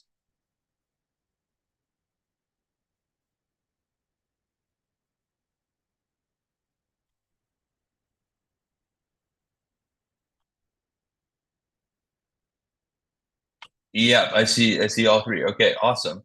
ABCs are airway, breathing, and circulation. I see some people saying compressions. Compressions is not exactly what we're looking for in this spot, but that's a good guess. ABCs are the three kind of pillars of just living. You have to have oxygen, so that is the airway and the breathing part, and then circulation is getting that oxygen to the rest of your body. So the ways to check the ABCs are checking for their breathing and their airway. So you tilted their chin back in this scenario, and then you've also can look at their chest or put your ear next to their nose to see if their chest is rising with breath. To see, and you can hear with your ear next to their nose, hear if they're breathing softly. That you might be able to just hear the come in and out. And then for circulation, you'd want to their check their pulse. You can do that in a few ways, and I think we're going to get to that in a minute. So we'll get there. And like it says on the slide, ear to nose, listen, feel breath sounds in your chin, and look for chest movements. So that's how you want to check your ABCs. After you check the scene, you've called 911 in this case. You've checked their ABCs. You've checked the scene. You've done everything you can, and you hear breathing sounds. So in this case, what you would do next is you might put them in the recovery position. The recovery position looks exactly how it does on the slide. And the main reason just to put them in recovery position is just so that in case they throw up for whatever reason, they don't choke on their throw up. And then also it supports the head, and they won't really move around in their sleep as much in this position. It kind of keeps them stable. So again, you want to keep checking ABCs, and you can do that by, again, putting your ear next to their nose, looking at the chest, checking pulse, and just keep checking that until other help potentially arrives. So what could be the cause of unconscious and breathing? So they're breathing, right? If they're breathing and unconscious, they're essentially kind of just asleep. So what could be the cause of that if they're not, in bed at home? They're asleep on the sidewalk in the middle of the street potentially. And some of the causes for that could be diabetes. Diabetes is when the body can't regulate blood sugar by themselves. So if they haven't taken insulin to monitor that, their blood sugar might get way too low and they could pass out. Dehydration, sometimes weak stomach. Weak stomach just means if they've seen blood potentially. People who have weak stomach is a metaphor or a term used just to describe someone who can't handle the sight of blood. They might pass out from the visual of blood or an accident or something like that. And then seizures as well. Seizures might cause someone to pass out or be unconscious.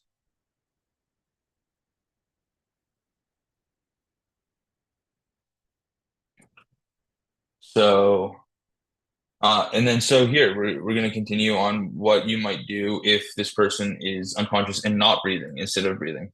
They're not just asleep. You're not hearing any breaths or really, really shallow breaths. And this is when you'd have to do CPR. So when you're doing CPR, you want to make sure that you're using gloves and you're using masks if possible. You want to just prevent infection and spread of disease if something's going on with the patient. You don't want to get sick yourself. So you want to make sure that you're using the proper PPE. So that's possible.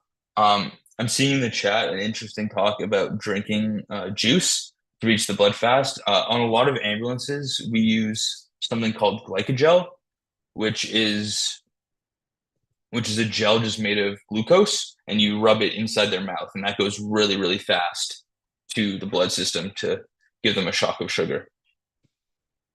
And then so here, when you're going back to this, we're doing compressions, you're doing CPR. You want to get about 5 centimeters deep, and you want to do about 30 compressions to 2 rescue breaths. So generally in emergency situations, we don't really use rescue breaths anymore. Some of it's because of unsanitary reasons. Some of it's because it's just not as effective. We're going to get to it. I think it's on one of the next slides. But a lot of ambulances use different machines or equipment to serve instead of rescue breaths. The one I'm familiar with is called an AMBU. And we'll see it on another slide. Some even have like machines that will breathe for them on ambulances now, which is really, really cool. So the main difference between adults, children, and babies is for adults, you want to, lock your fingers kind of like this. Some people like hold their fingers in like this, doesn't really particularly matter. And you want to keep your arms nice and locked in and push down like that with your whole body. You generally kneel on the side of the patient. You don't want your legs to be on their head or be on top of them. You'd be knelt next to them on the side. And you do that, and then you do that for potentially, you do 30 compressions, 2 rescue breaths, and potentially for a few minutes before you try and swap out with someone else. The only reason not to swap is if there's no one else who can do it, or if they've started breathing again on their own. But generally, you do like maybe 2-3 minutes of compressions, and then someone else would swap in to prevent. Someone else would swap in to continue so that you don't get tired. That's a great question on their side. So in this scenario, the patient is not breathing and unconscious, so you wouldn't put them on their side in the first place. You would only do that if they're breathing on their own to prevent for recovery. And then another question about going too fast. And yes, you can go too fast. Like at the bottom on the slide here, you want to go between 100 and 120 compressions per minute. You do not want to go or beats per minute like that fast. You do not want to go too fast because you're trying to get it in line with approximately what their heart would normally beat at, so that it fluctuates properly. Because you also, if you go too fast, you might not be pushing hard enough because you're trying to go too fast, or you might be potentially doing more damage than good. Although in this case, a lot of times you do end up with broken ribs and whatnot, because restarting someone's heart and getting them breathing is a little more important than breaking a few ribs. But yes, you can go too fast. You want to be between 100 and 120 per minute, so that you can effectively potentially restart their heart. And the one third thing, I saw a question about it, is just chest depth. So on adults and children, children are less developed, they're smaller. So the only difference, the 1/3 means that you want to go about 2 to 3 centimeters instead of 5. Because you don't want to push too far and hurt and go right through them. You want to just keep it at that level. You want to push right into the heart and then no further, just to help beat the heartbeat without. Oh, we moved on by accident, but that's okay. And then the only thing to talk about was just babies. With babies, you use 2 fingers instead of your hands. You just push with 2 fingers into their chest. Some people like to push like this with 2 thumbs like this, and they hold the baby like this. Some people like to hold the baby. Imagine, let's say my phone is a baby. You push like this. Some people like to push like this. It's generally personal preference, whatever you feel like gets the job done better. So here's what I was talking about with the equipment. This ambu pump, you can see on the far left, this part is the part of the mask that goes over someone's face. And then the middle blue part is the air pump that you'd push. And then on the end where this tube is often a little bag part that has the excess air in it. So you'd push the blue part, it would push the air from the bag into the mask and then into the patients. And then here's a defibrillator. A defibrillator would often be used in conjunction with CPR. You'd put one on their chest area over here and then one on their side, and it sort of forms a current to go through the heart. And generally how you would do this is you do your 30 compressions, your two respiratory breaths with the ambu pump, let's say, and then you use the defibrillator and send a zap. Most defibrillators these days, a lot of the new ones are fantastic, and they actually have a sensor on them that will tell you if you should zap the patient with the defibrillator or if you should just keep doing compressions, which is amazing technology. And so you would do that, and then it would tell you, okay, clear, we need a zap. And then everyone takes their hands off the patient. You stop whatever you're doing because you don't want to get zapped or have the current travel through you instead of where it's supposed to go on the patient. And it would do that, and then it would zap, and then it would say out loud, continue compressions, which is awesome. An airway is this little plastic piece. This is used to help patient breathe, make sure that nothing's blocked in the mouth. You'd put it in the mouth kind of the opposite way you would think, kind of facing upwards, and you tilt it in the mouth to make sure it's past the tongue, and then you push it in. And you put this in before you use the ambu pump, just to make sure that the airway is clear. Some other things that you might use when doing CPR or similar treatment is a suction. This would happen for suctions specifically would happen if a patient is thrown up or if they have other debris in their mouth for whatever reason. You use the suction to suction out whatever debris, and then you'd continue on with the rest. Catheters can be used for a few different things. In this case, on the ambulance, a lot of the time they're just used as the tubes between the oxygen tank and connecting it to whatever mask you want to use. So either the little tube that just go into the nose or the full mask, or whatever other equipment you might have on hand. Those are the two that I'm familiar with. So that's what the catheter is used for. Obviously, there's other types of catheters. And then the oxygen tank. A lot of oxygen tanks that look like this are typically used at 2, 5, and 10 liters per minute. That just means how much oxygen is flowing. And then there'd be bigger tanks that are used for if a patient needs more oxygen than that or a stronger dose. And the best part about these is just that they're portable. The bigger ones aren't portable. These ones you can bring with you wherever you have to go. All right, so I think in the on the website it said to bring a pillow today. So I don't know if people actually brought them or not. What I'm going to say is take maybe 2 minutes and just pretend your pillow is your patient if you have one, or if you don't have one, just walk through your head, like pretend you're going through the scene and go through the steps that we just talked about, checking the scene, seeing if the patient's awake, seeing if the patient's breathing, and then what you would do in the different scenarios. And I'm just going to give you guys a minute and a half, 2 minutes to go through that yourselves. And if you have a pillow with you, try and do CPR into it. A little bit thicker pillows are generally better because they bounce back more like chests do. Obviously, you don't have ribs in a pillow that can break and provide resistance, but the thicker the pillow, generally the better. So just take another minute or so and practice that. I'll look through the chat to see if there's any good questions that I missed quickly.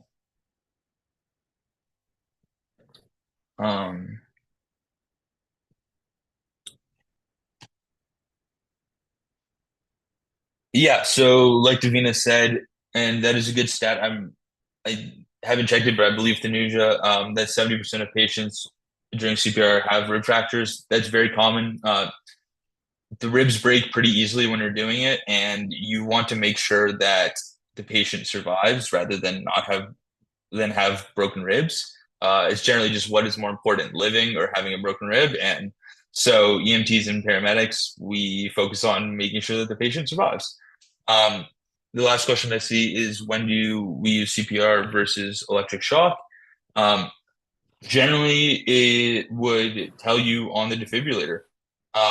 You want to always start with CPR. Generally, also, it just happens to be that it takes a minute to set up the defibrillator. You have to get everything, the electrodes out, you have to get the pads on, etc. So it's good to start when you have multiple people. Say one person goes and sets up the defibrillator while the other one starts CPR manually. So you always try and do CPR first, but if the heart completely stops and the defibrillator can potentially do it, the defibrillator will tell you, say, okay, click shock now. Yeah, and CPR is very tiring. That is a good point.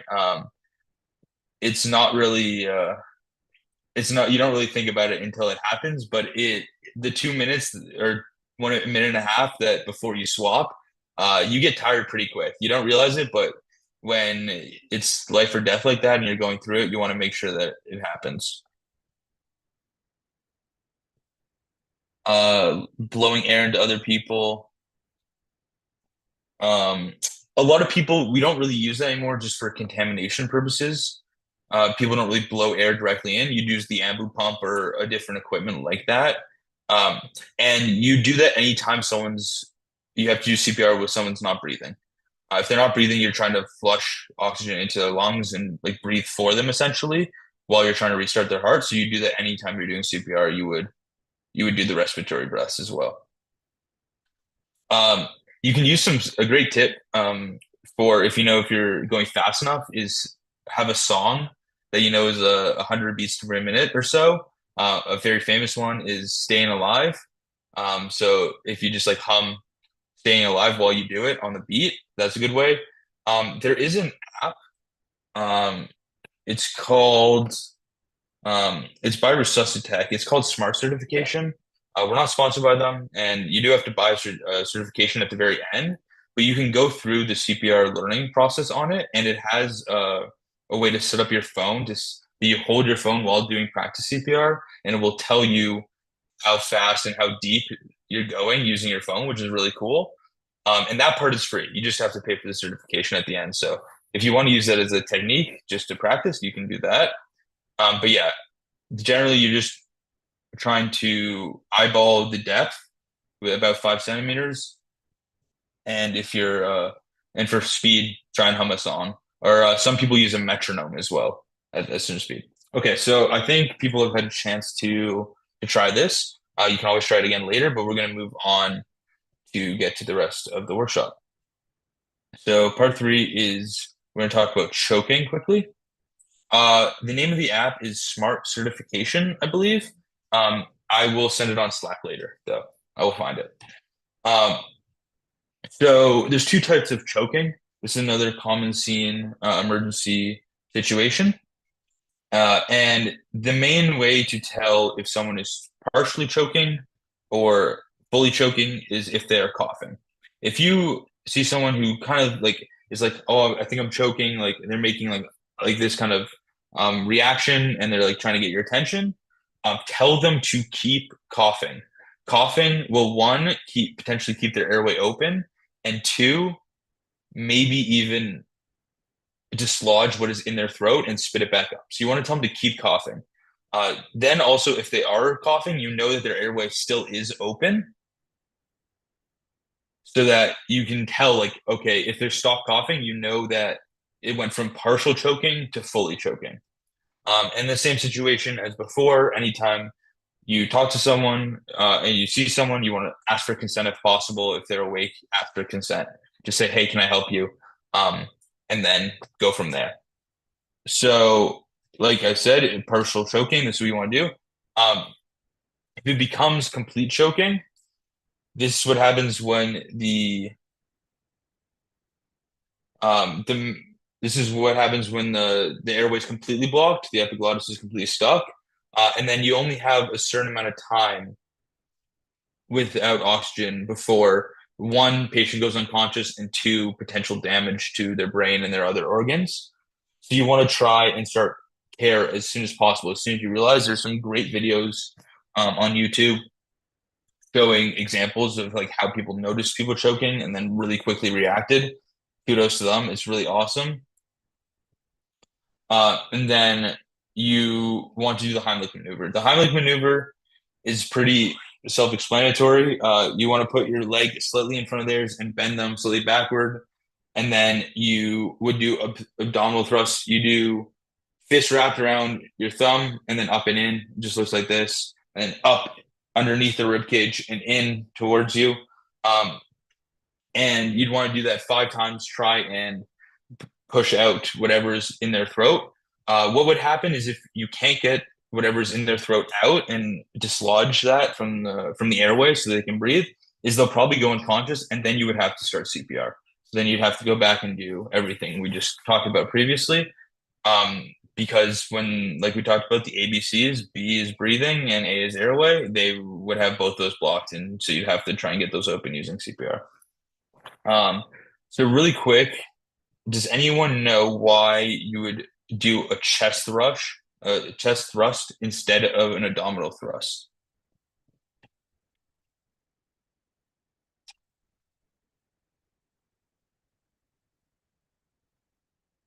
There are a few reasons I can think of. Let's see.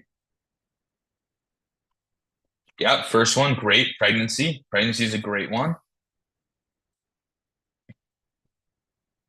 So while other people are thinking of ideas, pregnancy is the most common one, and that's because you can't actually push on the abdomen because there's a baby there. There's a baby. So you have to push on the chest. It's not as effective because the rib cage is there, but you have to do it so that it's the only way you can't do it. So it's not as effective, but it can still happen. So someone said, well, they're sitting. Sitting is kind of the reason. Another reason would be if someone's in a wheelchair, let's say. They can't stand up or you can't pull them up. Wheelchair would be an option. Same for bedridden would be a similar thing. So those are the main two reasons why you'd have to use the chest instead of the abdomen, just because it's too hard to reach or you can't reach when someone is pregnant. So here's what it says. So like I said, wheelchair, that's a situation. Excuse me. And height differences is also something that you might come across. Let's say they're really, really tall. Let's say it's a 7 foot tall patient, or what's a good conversion? Like 170 or like 200 centimeters, let's say. And they're really tall and you're like way shorter than them. And so you need to get them to kneel down and try and do the same thing while they're on their knees.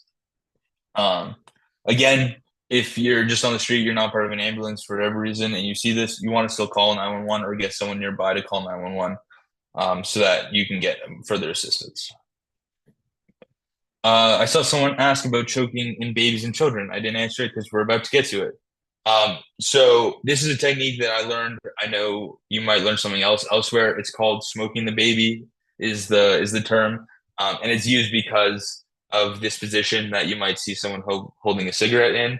But generally what you do, I'm going to stand so you guys can see my arm, is you'd hold the baby at this kind of 45-degree angle down, and you'd use your two fingers here to open their mouth. So you'd have both sides of their lips held open with your two fingers, and you'd have them kind of facing away from you, lying on this 45-degree angle, and you'd hit them in their back with your palm.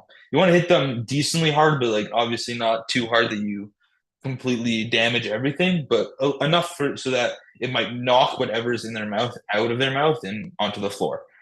So you do that 5 times typically is the way I learned it. You do 5 back blows, and then you'd flip the baby over into your other hand, hold them, and then you do chest thrusts like you were doing CPR. So either 2 fingers like this or 2 fingers like this, and you do that, and you kind of go back and forth.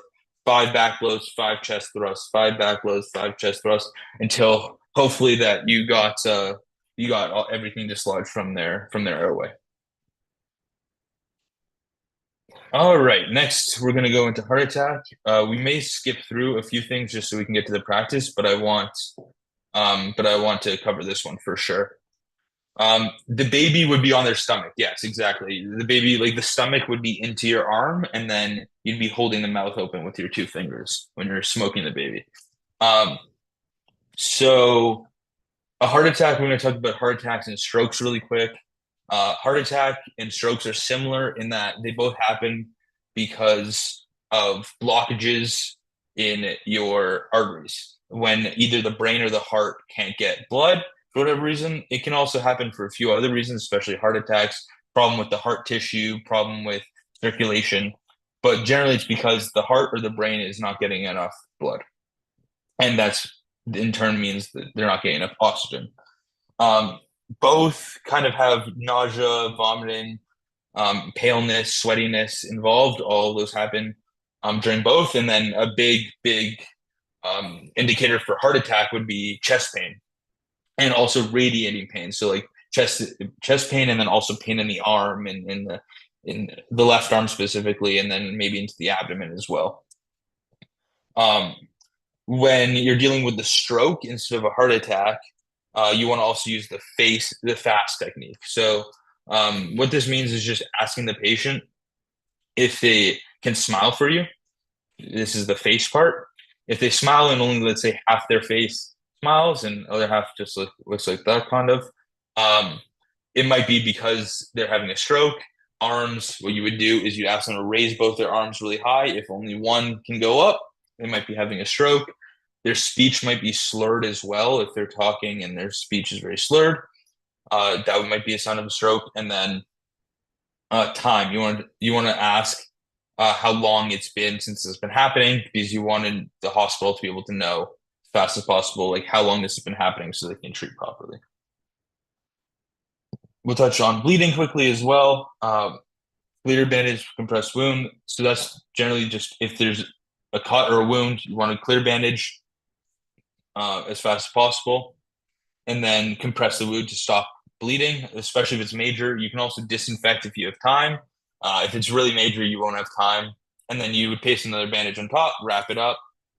If the wound is too large, you may need some other equipment. Some equipment, there are these big bandage equipments. People have different brands, different types that are used in different places. So I don't know what you guys might have, but they're big bandages that just can be applied to big areas and have different types of disinfectant on them.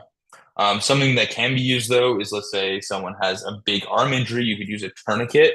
Many of you probably know tourniquets from whenever you have to get drawn blood. The nurse would just put a quick tourniquet on you so that they can find the vein, and then draw your blood. But there are also different types of tourniquets. Some have like machine parts in them that tighten for you. Some you have to do makeshift yourself.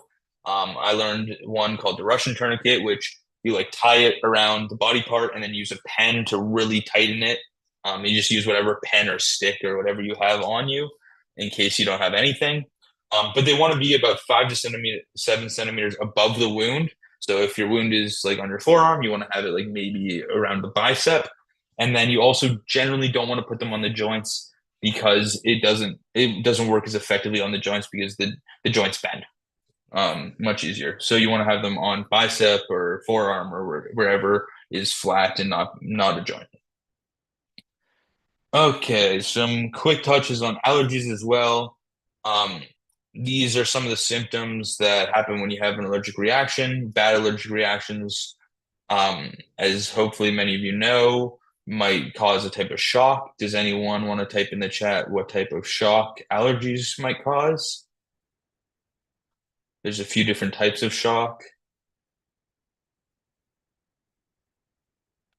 Awesome, anaphylactic shock. So anaphylactic shock happens from allergies. Some other types of shock are like septic shock, which happens from infection. But anaphylactic shock would happen with allergies, and these are some of the symptoms. And then you use an EpiPen. So the nice little EpiPen is used for adrenaline. It basically keeps the body going until you get to the hospital and you get further treatment. And the nice little saying for EpiPens is blue to the sky, orange to the thigh, and that's how you know which part to put into the leg and which part to not put into the leg. So the blue side up into the sky, the orange part into the leg. Turn the EpiPen and you want to rub the area in. You generally want to get the inner thigh, the outer thigh. You don't want to get the inner thigh because you don't want to put it directly in the bloodstream, but you want to get the outer thigh so that it goes quickly. But yeah, so because you don't want to overload the system too much. But so yeah, you can do that and then go into the outer thigh, and then hopefully an EpiPen is a little pen looking device. I don't have a pic. It's kind of, do we have a picture? No, we don't on this slide. An EpiPen is a device that has epinephrine in it, which is a type of helps form adrenaline, and then you'd have adrenaline in it. If you have both legs are injured, you would probably use the arm. But I think if both legs are severely injured to the point where you can't use an EpiPen, you probably have a different problem other than an allergy going on. And then really quick, we'll go through some other medical emergencies. Nosebleeds, always tilt the head up. Never tilt the head up, sorry, always down.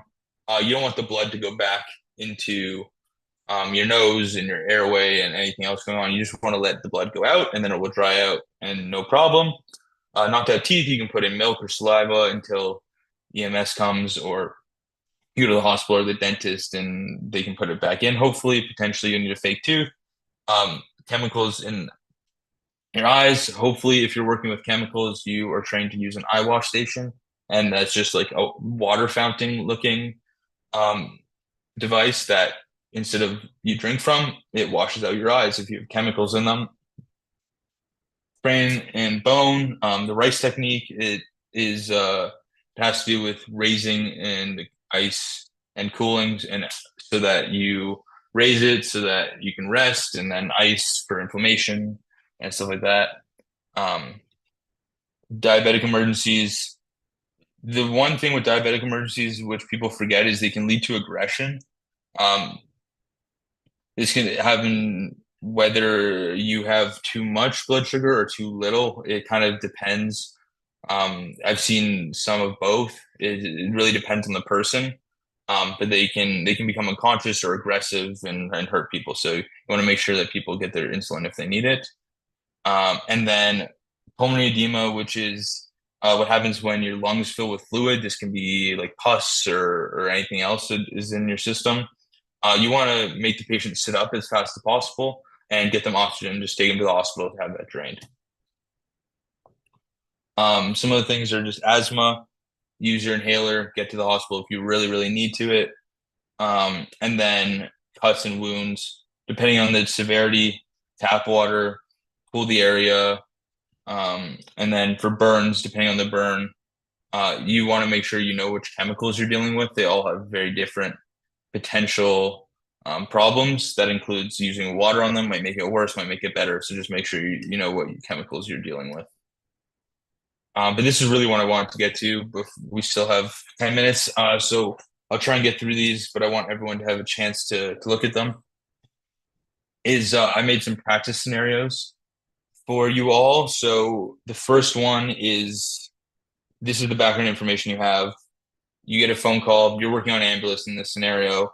Parents call saying their 6-month-old baby is acting strange. You arrive on the scene. What is the first thing you think you should do? I'll give people 30 seconds in chat each time to just send what they think.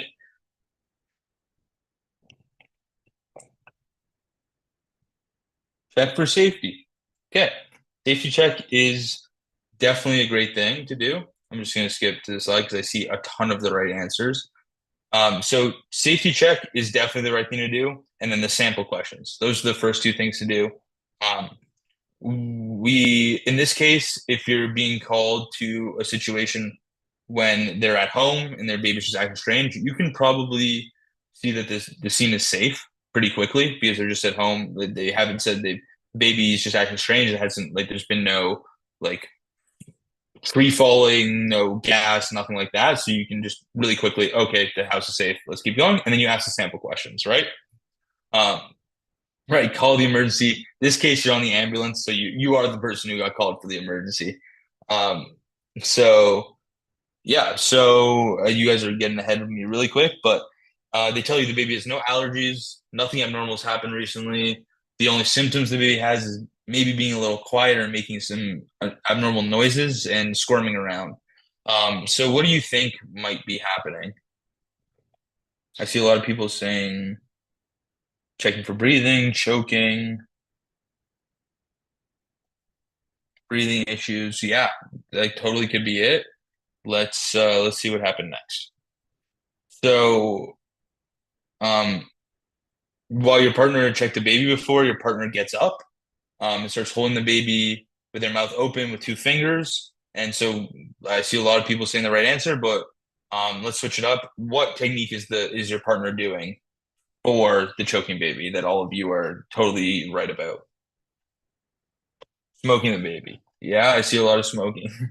Yes, smoking the baby. So like we talked about, smoking the baby is technique for choking. And so that's how you would treat a choking baby. So we think the partner just discovered that the baby is choking. Yes, you guys, a lot of you guys got that right. I saw a ton of choking in the chat. The baby, in this case, the end scenario was the baby got access to a small toy and was partially choking. and that's why they could still hear noises, and the baby was kind of quiet, but it wasn't fully choking. And then when your partner checked them out, they realized that they were fully choking and started smoking the baby. And so I see a ton of you saying smoking the baby. Awesome job, everyone. We're going to go on to scenario 2. So the background information for this scenario is you're walking down the street and you see someone on their bike get hit by a car. What is the first thing you do?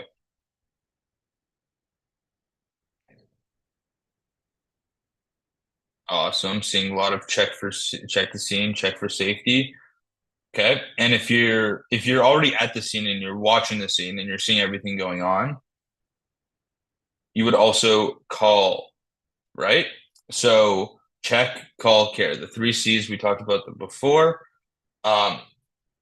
You want to make sure that the scene is safe for you to go approach to, but you also want to call as fast as possible and then start giving care.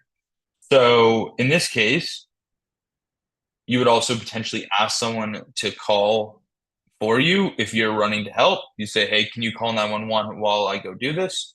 Someone call 911, etc. In this case, you're on the street, you're right next to them. You can go and see exactly what's happening. You can see how bad they're injured. Because if you're going to call 911, you want to make sure you have the information to give them as well, as much as possible. So in this case, this happens right in front of you. You can see the patient or the person. You can see that nothing terrible is potentially happening, but you want to get there and see exactly what's going on. Maybe it was a small crash. So in case you want to be able to tell 911 exactly what's happening. So you guys are reading ahead again. But in this case, you get there, the person's arm is broken. They have a big gash on one of their arms that is bleeding profusely, which means a lot.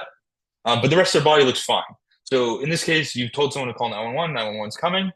What would you guys do next?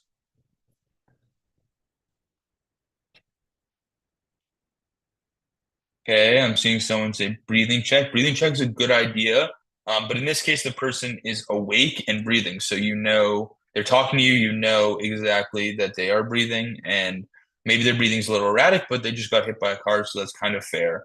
But you're more worried about the arm right now.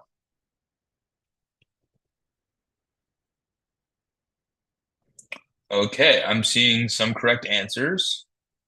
Reassure the patient is definitely something you should be doing while you're doing this as well. Yep. Yeah, the tourniquet. I saw a lot of people see the tourniquet. That is something that you definitely want to do. In this case, you want to stop the blood from bleeding out.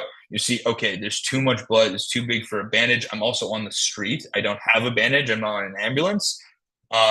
So in this case, you'd have to do a makeshift tourniquet, right? So you could rip off, let's say, a part of their shirt or your shirt, whatever you have on you, and you'd make a makeshift tourniquet. Potentially, if you have a pen nearby, you could try making a Russian tourniquet to really stop the bleeding. But yeah, you want to get a tourniquet on their arm as fast as possible. And then you want to stop the bleeding and then keep taking their vitals. Check. Someone said before they're breathing, keep checking their breathing, keep checking their pulse, keep checking their conscious level. Make sure that they're with you, they're okay, and that are okay relatively, and that they're awake and breathing. Yeah, so I see a lot of people saying clean the wound. Yes, that would be great if you had anything to clean the wound with. So in this scenario, you're just on the street, right? So you want to apply the tourniquet while you're waiting for the ambulance to get there to continue treatment with disinfectant, potentially stabilizing the arm with a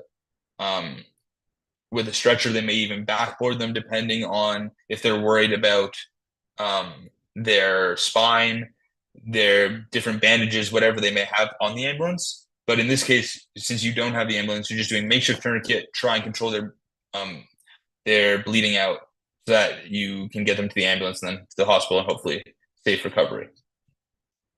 Practice scenario 3. In this scenario, the background information is you were at the gym, you're working out, you see someone in the corner sitting down, they look very sweaty and they're very pale. And this could be normal since you're at the gym and doing exercise. But what are some worries about some of these symptoms that you guys might have?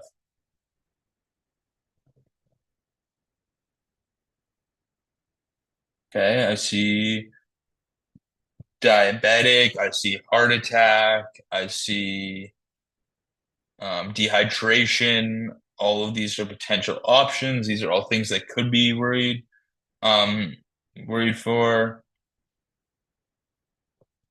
Yep. Low blood pressure. All these things are things we're worried about, right? These could be symptoms. It could be nothing though, because you're at the gym, you're working out. Someone might just be a little bit dehydrated and they drink some water and they're fine. But in this scenario, something more severe that we're worried about are heart attacks and strokes, right? Especially if they're looking really pale, really sweaty. You might want to go and just check in on them, right? So in this scenario, you go over and you ask him the sample questions, right? Symptoms, medication, allergies, what's going on. And he says he feels unwell. He's very sweaty, pale, weak, dizzy. And then now what else would you want to do to help determine what is going on? At this case, you might ask if they have a first aid kit or someone trained nearby to help out, but and potentially even call 911 depending on how worried you are. Right. And I'm seeing a lot of the right answers. I'm seeing raise both hands. I'm seeing smile. I'm seeing fast. Exactly. You want to check fast. So in this case, you might also want to check chest pain, right? Because you want to rule out both if it might be a heart attack or if it might be a stroke potentially. So you ask him chest pain. Can you lift both arms for me? Can you smile for me? You talk to him. He has no chest pain. His speech is perfect. And then he smiles and only half his face smiles with him. And so this is really weird. What do you got to do next?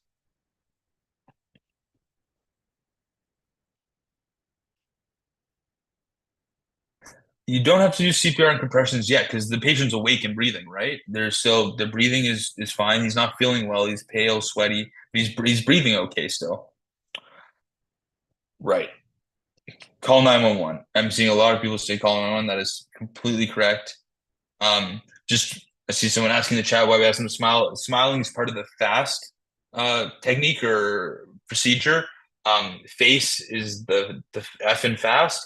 And if you smile, and if only half your face smiles, that might be a sign of a stroke. So, right. So here we want to get them. And then the other thing is potentially if someone has a stroke, they may also have a seizure. We didn't talk about seizures as much today, but it might happen. So you want them to get lay down and away from dangerous objects in case they might have a seizure. You want to take vitals if possible. If there's oxygen on hand, you can give oxygen. That would always be good. And then you want to monitor them as much as possible. Just keep watching them until the ambulance gets there. Scenario 4. It is 7 o'clock. So I think, Davina, if you want to run the second poll really quick, and then for anyone who doesn't have to leave immediately, we can keep going through the practice scenarios. I have 2 more left, and then there's also a quiz.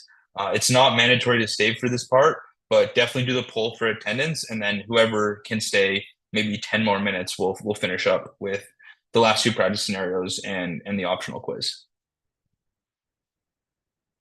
Reminder, this part is just for attendance.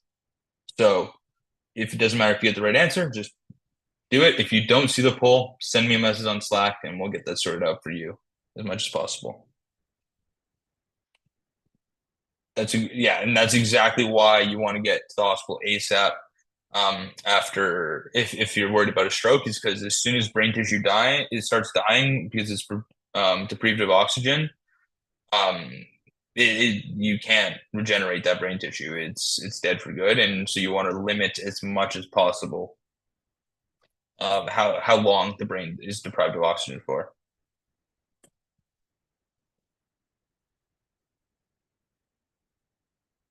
Yeah, and so I'll answer that question right now because we didn't get a chance to talk about seizures much today. So seizures is body spasms. They can happen for a multitude of reasons. But generally the 2 types of seizures are partial seizures. Well, there's 3. There's absent, partial, and grand mal. And absent are generally really small. They happen without people even noticing them. And it might just be like someone goes silent for a few seconds. They might have had a really mini seizure. And then you call that an absent seizure or a silent seizure potentially. And then for partial seizures or grand mal seizures, partial seizures might just be the patient's still awake, but they're having seizure, body spasms, etc. And then a grand mal would be kind of what you see in the movies potentially, which is like uncontrollable shaking, vomiting, thrashing around. And some of the worries in that is hurting themselves on objects around them, choking on their vomit, things like that. So that's when we talked about using a suction before. Suction would be for that. You use suction. You'd move everything around them, and you continue to monitor them. You eventually, if possible, you get oxygen on them if they're not thrashing around too much and if their airway's open. But you also got to be careful. There's some myths about people saying you should stick your hand in people's throat to make sure that it stays open during a seizure, and that's a way you can lose your finger pretty quickly potentially. If someone bites your finger while they're seizing, you could lose a few fingers really quickly. So the poll is up. Davina's going to close that probably in 30 seconds to a minute, but I'm going to keep going on to scenario 4 and 5 and then to the quick quiz, just so everyone who is here can get a chance to experience it. If you didn't see the poll or you had a problem with the poll, send me a message on Slack and I'll get to it after. I'll get to it after the session is completely over. So back to practice scenario 4. An ambulance gets called to a house where an adult is having a partial seizure. We just talked about seizures, so I'm going to go through this kind of with you guys because we didn't get to it much today. But what are some of the reasons you guys might think it's important to get there as fast as possible?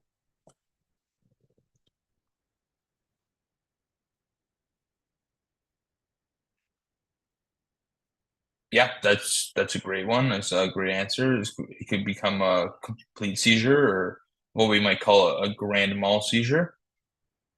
Choking. Yeah, I'm seeing choking. That's a great answer as well.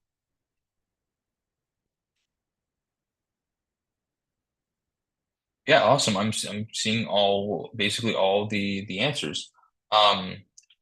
And it comes down to the partial seizure could escalate into a full seizure or a grand mal seizure, and that could result in deprived of oxygen, choking, swallow their tongue. Yeah, swallowing their tongue is a possibility for that. That's why we talked about before with the airways. You might use an airway in this scenario so that they can't choke on their own tongue. But you definitely don't want to just stick your hand in there while they're thrashing around. You want to try and stabilize the head to the side potentially, like in recovery position, if possible, so that you don't also lose a finger in the process, because then they might choke on your finger instead of their tongue. And then when this happens, what kind of things can we do to prevent the kind of things we just talked about, besides choking, which I just talked about? What can we do for potential lack of oxygen, for make sure that they don't hurt themselves, etc.?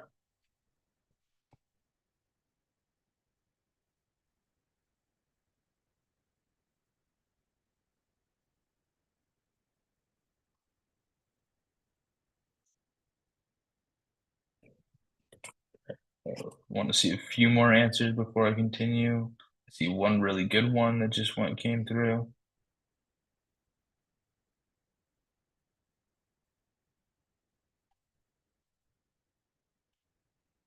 Yeah, so I'm seeing a bunch of people say some stuff about stabilizing them. That's great. The one thing I want to clarify is you want to try and move the things around them, less them. Moving a patient that's having a seizure can be really, really hard. And you don't want to hurt them or yourself while they're seizing. So it's generally easier to either cushion or move the things around them that can hurt them instead of moving them. So that's something to keep in mind when you're doing that. So, like we talked about just briefly, you could move nearby objects, sharp ones especially. You could suction up anything in their mouth if possible, put an airway in if possible, give them oxygen. A lot of this comes down to if you can stabilize their head, which would be great if possible. And then once they stop spasming, you can put them in recovery position. Same reason you want to prevent choking. Make it so that their airways open. Remember the ABCs, super important. And then you can also check their blood pressure and their blood sugar. It's kind of really important to always check anyone unconscious for their blood sugar because you don't really know always what types of symptoms might arise from diabetes or having really low or really high blood sugar. Different people react in different ways, and while it might not be why the seizure happened, it could be a contributing factor. So that's something to keep of note. While we move on to practice scenario 5 here really quick. This scenario, again, you're on ambulance, so you're part of this ambulance. They get called to a school where a child is having trouble breathing. We're gonna finish in probably 5 minutes or so. If you have to leave, that's okay. I'm going overtime a little bit just to give people who are interested a chance to finish with these practice scenarios. So what do you guys think? You're going to school for a child having trouble breathing. What do you think might be something that you'd be worried about?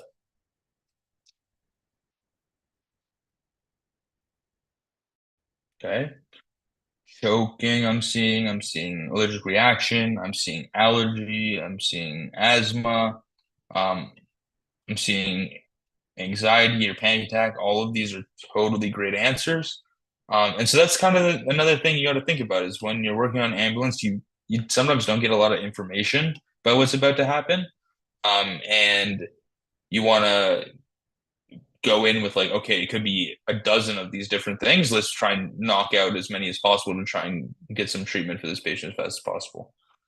So all of those are great things you guys said. I just wrote down a few of them that I had: asthma, pneumonia, chest trauma, allergies. All of these things could be something that happened. When you get to the school and you see the patient, you see that they also have increased heart rate. Their heart's beating really quickly. They are tired and they have some swollen lips. Has this kind of narrowed down what you guys think the diagnosis might be from all these maybe dozen potential options? Let's see what you guys think. Yeah, a lot of you are getting it. Awesome, guys. Awesome. Okay, so a lot of you are getting it. The answer is it could help determine potentially an allergy. But it could also be a few other things, like if they had fallen they'd fallen and they'd hurt their chest and maybe hit their face, they could be swollen like that, and just be stressed out. It could, in theory, be kind of anything, like people with swollen lips for who knows what, they bit their lip by accident and swollen. So you're still not sure what's going on. And after you remove the child's shirt, rashes and hives are found on this child. So I think this kind of gives it away, but let's see if anyone thinks it's anything else. What do you guys think it is?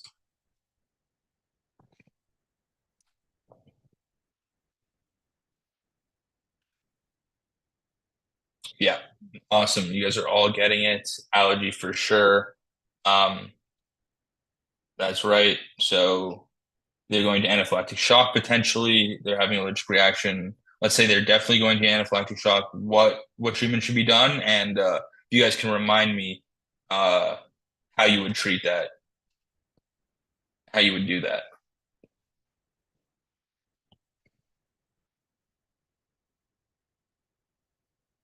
Yeah, great job, everyone. I'm seeing a lot of great answers. Yeah, perfect. So I see it right here. Blue to the sky, orange to the outer thigh. That's exactly what you'd want to do. Excellent job. So the only other thing is, of course, after you use the EpiPen, you want to get into the hospital as fast as possible.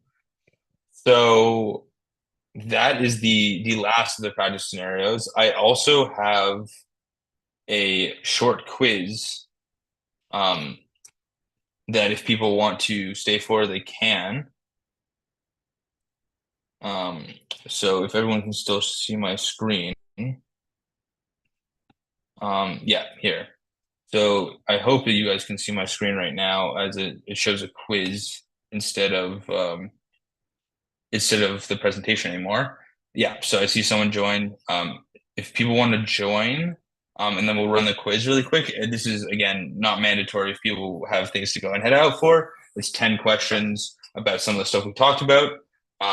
Something to keep in mind that I think is really important is repeating repetitive learning. Is you want to learn things and reiterate them and practice them over and over again, and so it's really good to have spaced repetition and learning things over and over like that. So hopefully that's good.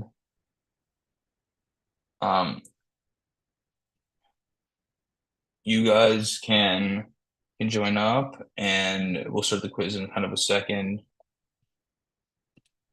Yeah, and like Davina is saying, reminder, if you have any problems, message me on Slack, not on Zoom.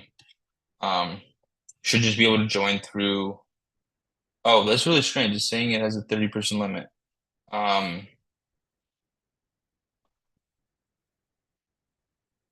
Davina, do you want to maybe run the other quiz, or should we just do this and Yeah, let me get the people other can play quiz along? running. Yeah, let me get the other Okay, quiz sweet. running, and then we can do that.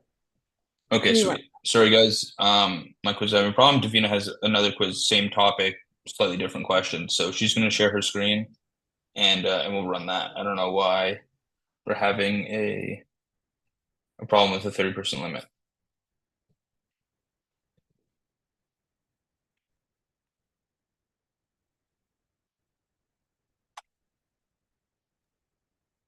Okay, I'm sharing my screen now. And then if you want to go to the same website and type in this link, I think we did it in the morning and we had like 300 people on it. So I don't think there's a limit for this one. So feel free to join.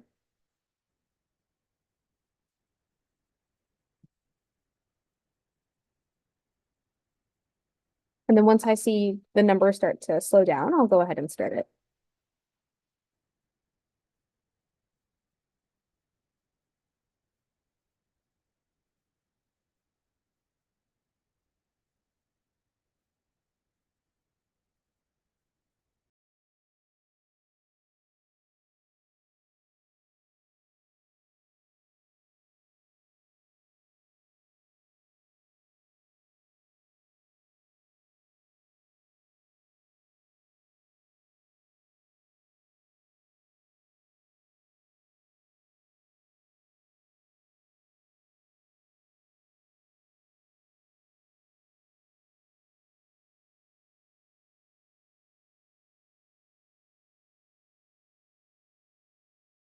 Okay, I'm gonna give it one more minute and then I'll go ahead and get started.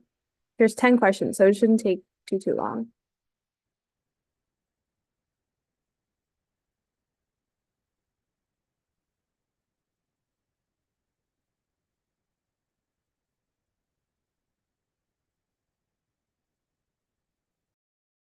Okay, I'm gonna go ahead and start it. Good luck, everyone.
Okay, I think everyone that wants to be in the quiz is in right now, and I see that people are answering lots of questions. Feel free to just complete the quiz at your own pace, and then, we'll look at the leaderboard later on. But I'll go ahead and stop sharing my screen now, and then feel free to finish up the quiz if you want, but I think everybody's in.